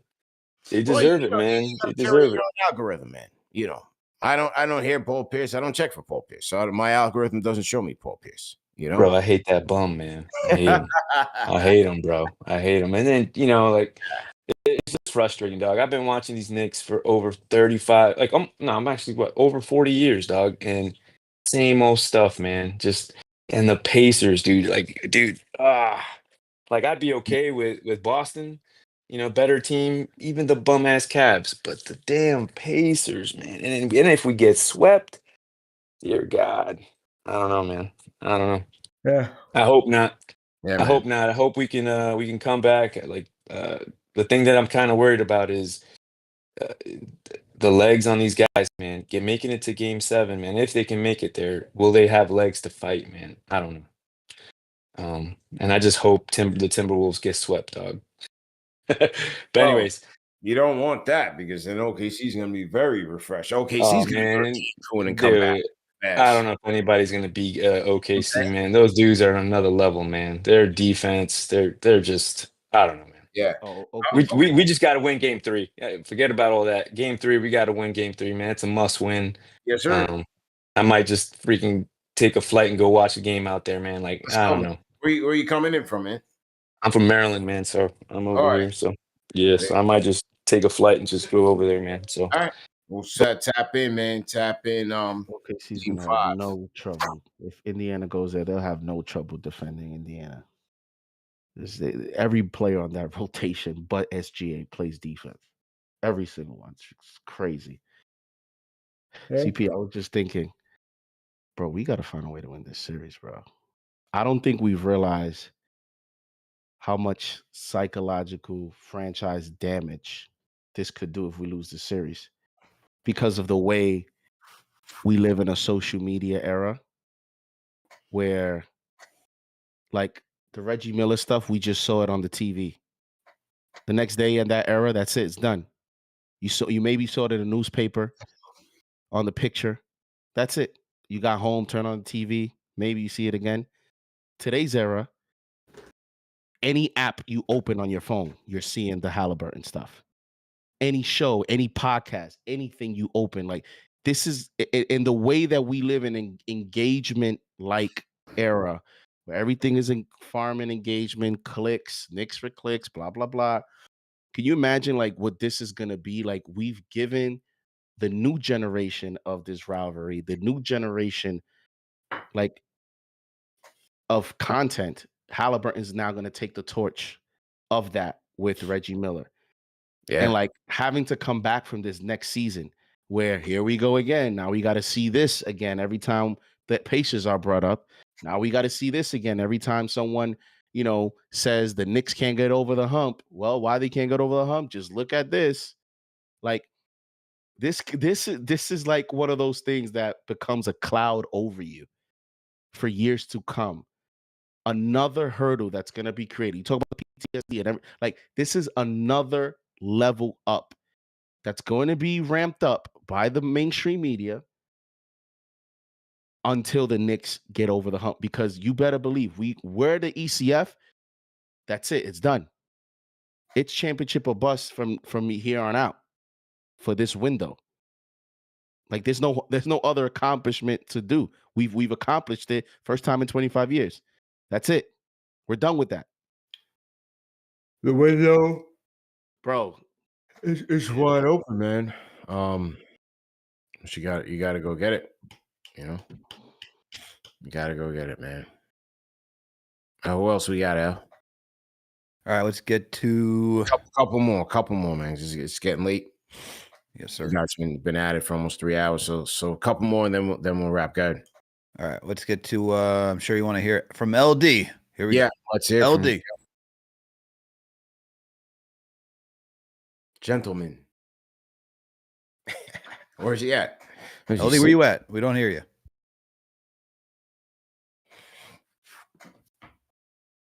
LD going once. I see you unmuted your mic. You might have to hop out and hop back in.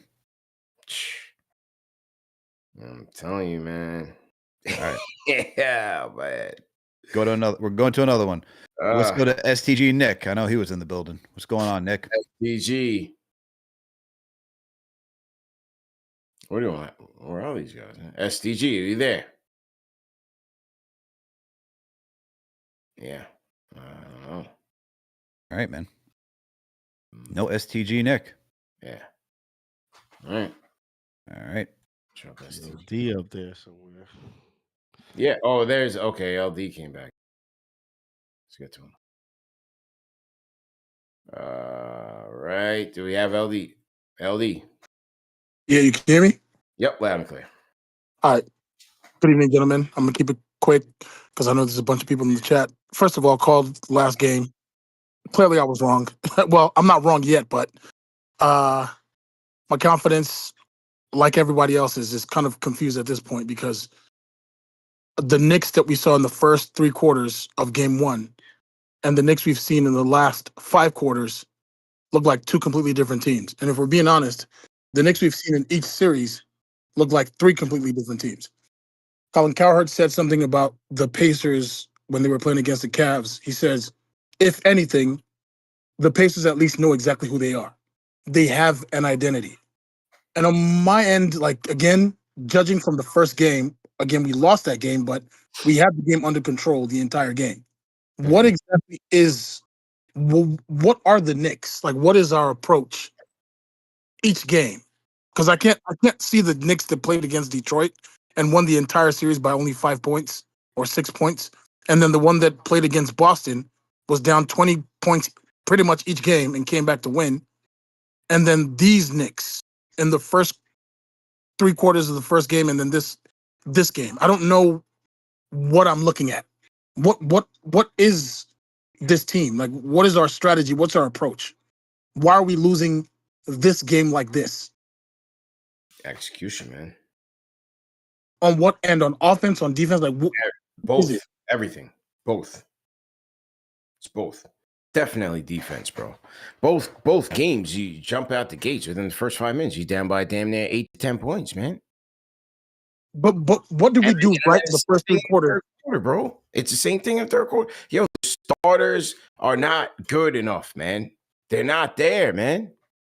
What did we do right in the first 3 quarters of game 1, though?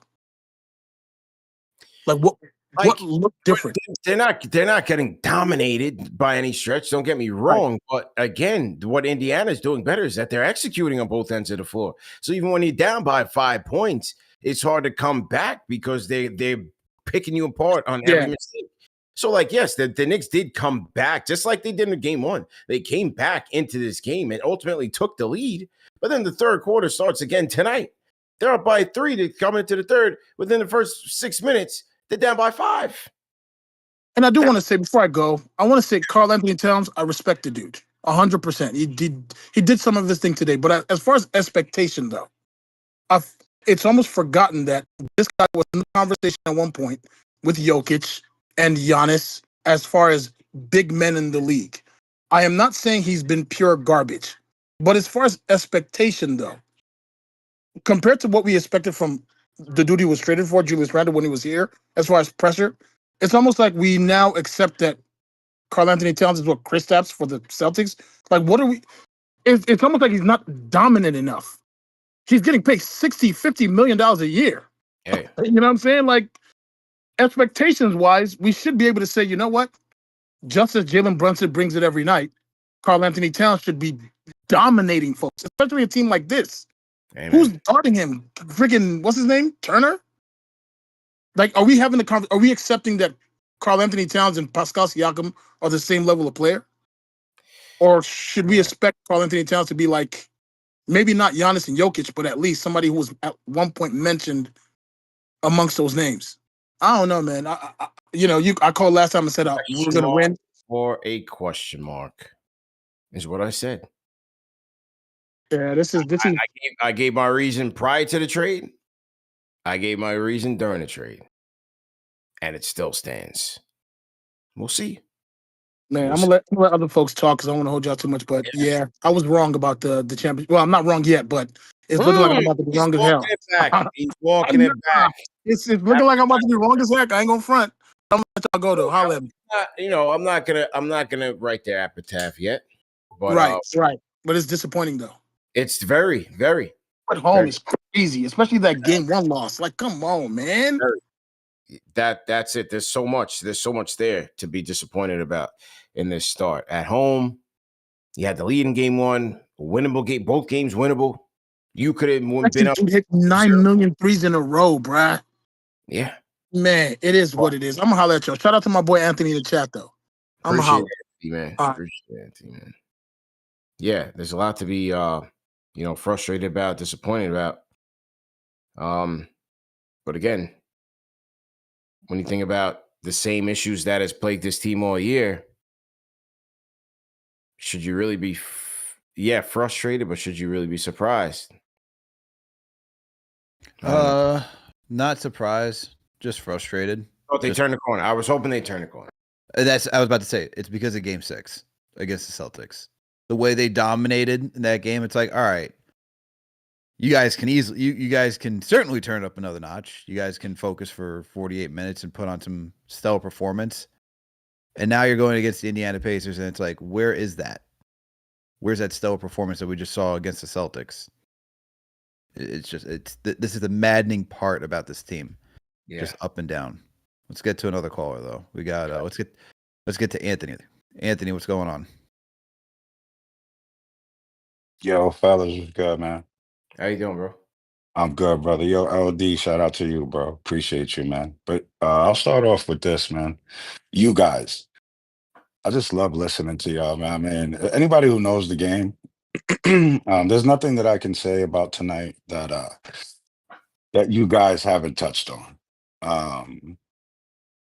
CP, when you joined, when you got back from the game, you were like preaching, bro. It's like everything you said, man, was just on the money. So I'm not going to get into the X's and O's about the game and campaign. It's all of that, all the frustrating things, but I will touch on this. Intangibles, right? Like game 6, Alex, you just pointed out, we saw emotion, we saw belief, we saw energy, we saw attitude, we saw fight. We saw that in game 1 in those first 3.5 quarters, and I haven't seen it since. I see the Pacers with confidence and the mugs, the facial, the mean mugs, looking at each other, bumping each other's chests, slapping on the floor. I don't see any of that with us, man. And it hurts because I know we have what it takes to compete at a high level, bro. We've shown it. But there's so much residue from when we took that foot off the gas pedal, bro, thinking the game was over in game 1, and the Pacers just kept playing. They kept fighting, and we haven't recovered, bro. And on the positive note, going to Indiana down 0-2 in a must-win, we're gonna find out a lot about this team. We're gonna find out what we're made of. It's us against the world, literally against all odds. There will be no Knicks fans in Indiana. There will be none. Yeah, well, the thing is that this Sunday's the Indy 500, right, Al? That's right. Yeah, it is. Not to say we won't be there, but it's going to be kind of a pricier weekend out there in Indy, in terms of just, flights, hotels. Yeah. I think the Knicks fans will, they're not banning anybody, but I think the Knicks fans will still be there. But, I mean, Indy's going to be a madhouse, man. That stadium's going to be crazy. So I think we'll get together, and I think we'll see the energy, the fight, that grit that we haven't had in the last 5 quarters, like LD said. I think we will see that in game 3. Yo, CP, is there gonna be a watch party on Sunday? Absolutely, yeah. We gotta for Sunday, we gotta go to Clinton Hall 36, and then we'll be back at Slate on Tuesday. But just for Sunday, because Slate has something going on, we will be at Clinton Hall 36. Doors at 6 o'clock. All ages welcome. Clinton Hall 36. And I could grab a ticket on the website, right? Yeah, easily. Yeah, we'll put it up tomorrow. We'll put it up on Saturday. It's not up just yet. We'll put it up later today. Yeah, Clinton Hall Yeah. 36 will be there for You watch. know, my girl, she wasn't here while I was watching the game, but I had texted her. She knew, but I was like, the Knicks lost. I'm not, because I was like, yo, we going to the watch party if we win game 2, Yeah, right? yeah. So I'm like, when we lost, of course, you know, the emotional state. I said, we're not going to that effing watch party. I'm tight. I was, but right now, I'm just like, you know, I was able to sit on it, and you know what? Listen, the series is not over, man. You know, we have the ability, we have the talent. I just think that Tibbs got to. Hopefully, I know I kind of agree with you guys with Tibbs not being, you know, he has to extend that bench man and give Delon Wright an opportunity or Shamit or somebody to For come in sure. and give us some energy. You know, yo, let's go Knicks, man. Let's go. CP, I'll be there on Sunday night, man. All right, man. Appreciate the Let's call, go, man. Fellas, love Yeah, y'all, man. Y'all be good, man. to Anthony in on the check-in. And as he mentioned, New York versus World, Alan JD. Shout out to my guy, Christopher Abbott, man. Christopher Abbott was at the Garden tonight. He was down there at he was right there with the Legends Lounge. Shout out to Christopher Abbott, man. I saw him. I texted him. I said, bro, well, yeah, you over there was Starberry and the crew, but he had on his New York versus the World hat out, just like you, man. Let's go. Shout out to Christopher Abbott, actor extraordinaire. And he sends a $50 super chat out. Says, was in the building tonight. This was tough. Every time we had a big basket, they didn't get back, and they cut the momentum. This series, every possession matters. Absolutely right. Let's get game 3. Let's go, Nick. Shout out to Christopher Abbott, man. And Sultan, man, for repping KFTV. And yeah, just a brutal loss tonight, man. Brutal loss. Al, who else we got, man? For calls, or we're going to super chats right now? The supers. Let's go to supers. I gotta crash out, man. I'm gonna cook tonight. All right, man. I'm cooked. GD laughing over there. Yeah.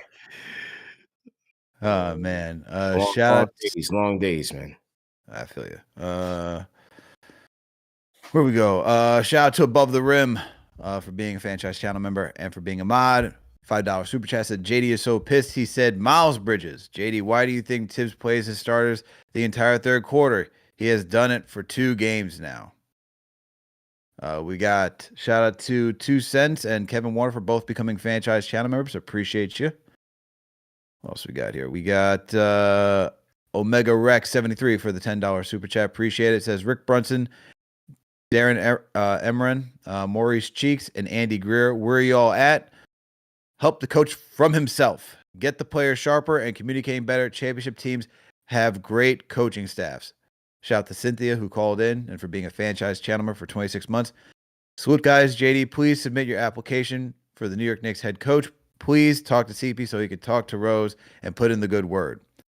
Shout out to Vivo Life for was it $2 rupee? Not over. Keep the mindset. Knicks in 7.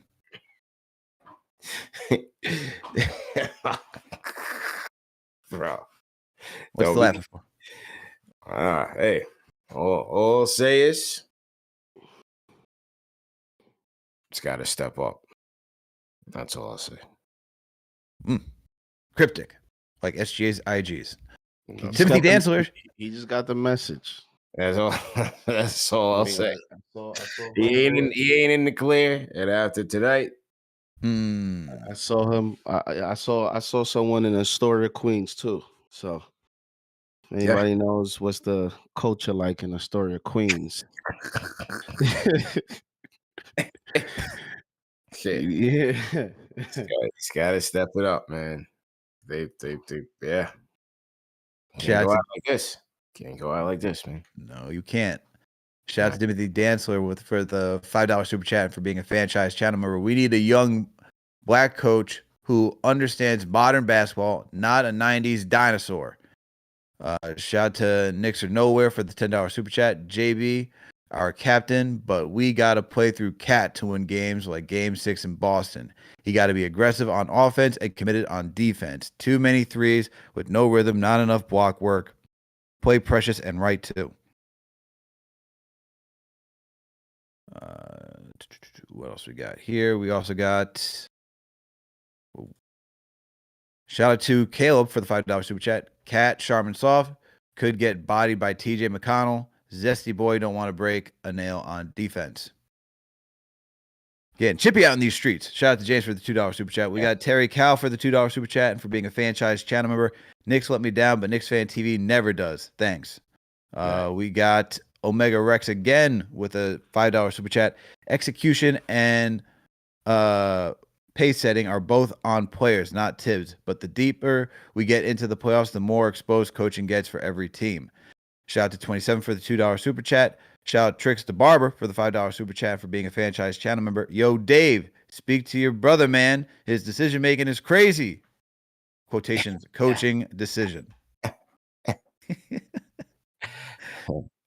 Shout out to Shy Skiller for the $2 super chat. Shout out to Anthony Pepin for the $5 super chat for being a franchise channel member.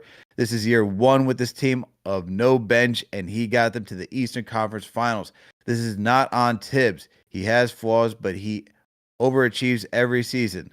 Blasphemy.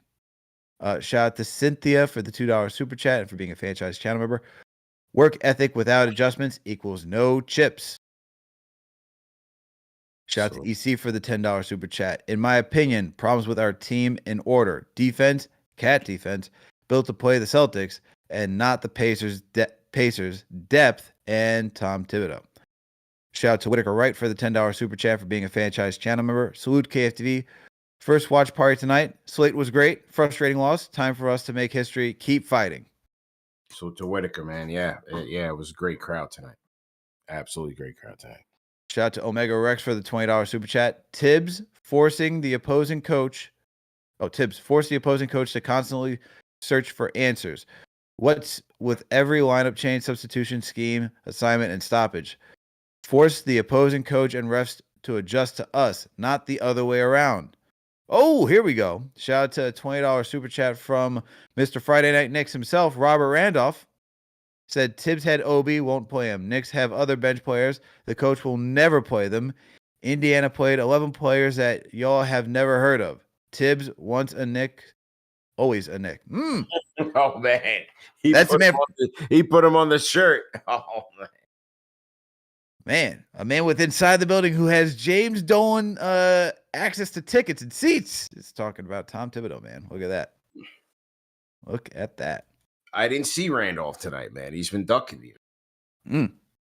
I didn't see him tonight, man. Shout out to Gotta Be Legend for being a franchise channel member for 27 months. It's been a minute, my guy. The Knicks are selling us DuckTales. Yeah, haven't heard from him in a while, man. He hasn't called us in a while. No, for sure. Shout out to our guy Jake Asman for the super chat and for being a mod. Shout out to Jake.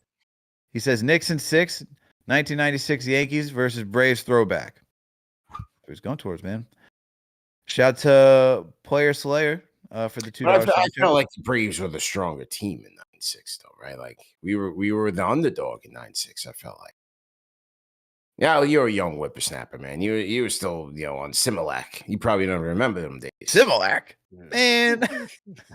I was in the second grade. Relax over there. Yeah, you ain't remember them days. Yeah. But yeah. Once upon a time, let me tell you a little story. I don't agree with Jake. I think we were more of the underdog in '96. How dare you think I don't know about the French Riviera, Andy Pettit, man? Talking about Derek Jeter. Still wet behind the ears. You remember when Andrew Jones was schooling Pettit in game 1? We thought it was all over it. They lost the first 2 games, but they got dominated, man.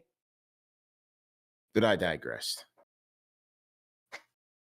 I'll give you that story in the offseason, man. Brother. Like, I don't got enough Yankees memorabilia in my house. I only got Mickey Mantle hanging on my wall over there. I got a Joe DiMaggio signature. All right. Tell you one thing. This series keeps going. I got a Hank Aaron signed baseball back here. Tell you one thing. This series keeps going the way it's going. CP's going to be here a couple times this offseason breaking some news. Yeah. What do you know about Yankees, CP? What do you know about this, huh? Hank Aaron right here, baby. Hank Aaron. Oh, what is that? Let me see. Hank Aaron baseball. Signed baseball by Hank Aaron. Oh, that's nice, man. What do you know about what do you think I know about the Yankees? Nice. When you gonna sell? When you gonna sell it? I ain't selling jack, man. Ain't selling jack around here, all right? My father was the biggest Yankee. My Knicks fandom was my father's Yankees fandom. Oh, that's nice, man. That's nice, man. That's a nice, just antique, keepsake. That's very nice, man. All right, are we done? All right, how much? Got a few more. All right. Shout to Soup 5142 for the $10 super chat. Says start Brunson, Bridges, OG, Towns, Mitch, bench of Deuce, Hart, Precious with a little Delon sprinkled in. Yeah. Shout to a guy. Shout to Jamaica Queens 22. Been a franchise chairman for 27 months. He says we all know Tiz will be running the same exact game plan with the same exact lineups. That's a fact. Mm-hmm. It is not going to change. What else we got here? All right, a few more. Here we go. Almost done. Shout out to Planet Geo for the $2 super chat. Shout out to D Olive for the $5 super chat. Ooh, CP, you'll like this one. Mm-hmm. We might need Alec Burks, is what D Olive says. Next. CP saying next tells you all we need to know at this point. Yeah. Shout out to Omega Rex 73 for the $20 super chat. We've been saying it wasn't pretty, but it was gritty. We got to be grittier to get this in 7. Put PJ in to snuff these smiles off these Pacers. Change the tone. The 2021 Clippers went 0-2 and won that series. Got to dig deep. Yeah, it's not over. It is not over. Okay. Shout out to EC for the $5 super chat. There were times our offense looked better while Brunson was resting on the bench. It's confusing. And last one, shout out to Soup 5142 for the $5 super chat and for being a franchise channel member. Tibbs doesn't know how to use Cat. He doesn't know how to use Bridges. He's great at getting the most out of certain type of players. That's all she wrote. All right. Salute to the replay gang. Salute to the franchise channel members. Remember that the show's available in audio podcast format, and we will see you tomorrow for Game of the Week preview. Have a good night, everybody. 2-0 Knicks. We will be back. You wish it was 2-0 Knicks. Close the show, man. 2-0 Pacers. Yeah, I'm delirious right now. All right, everybody. We out of here, man. Peace.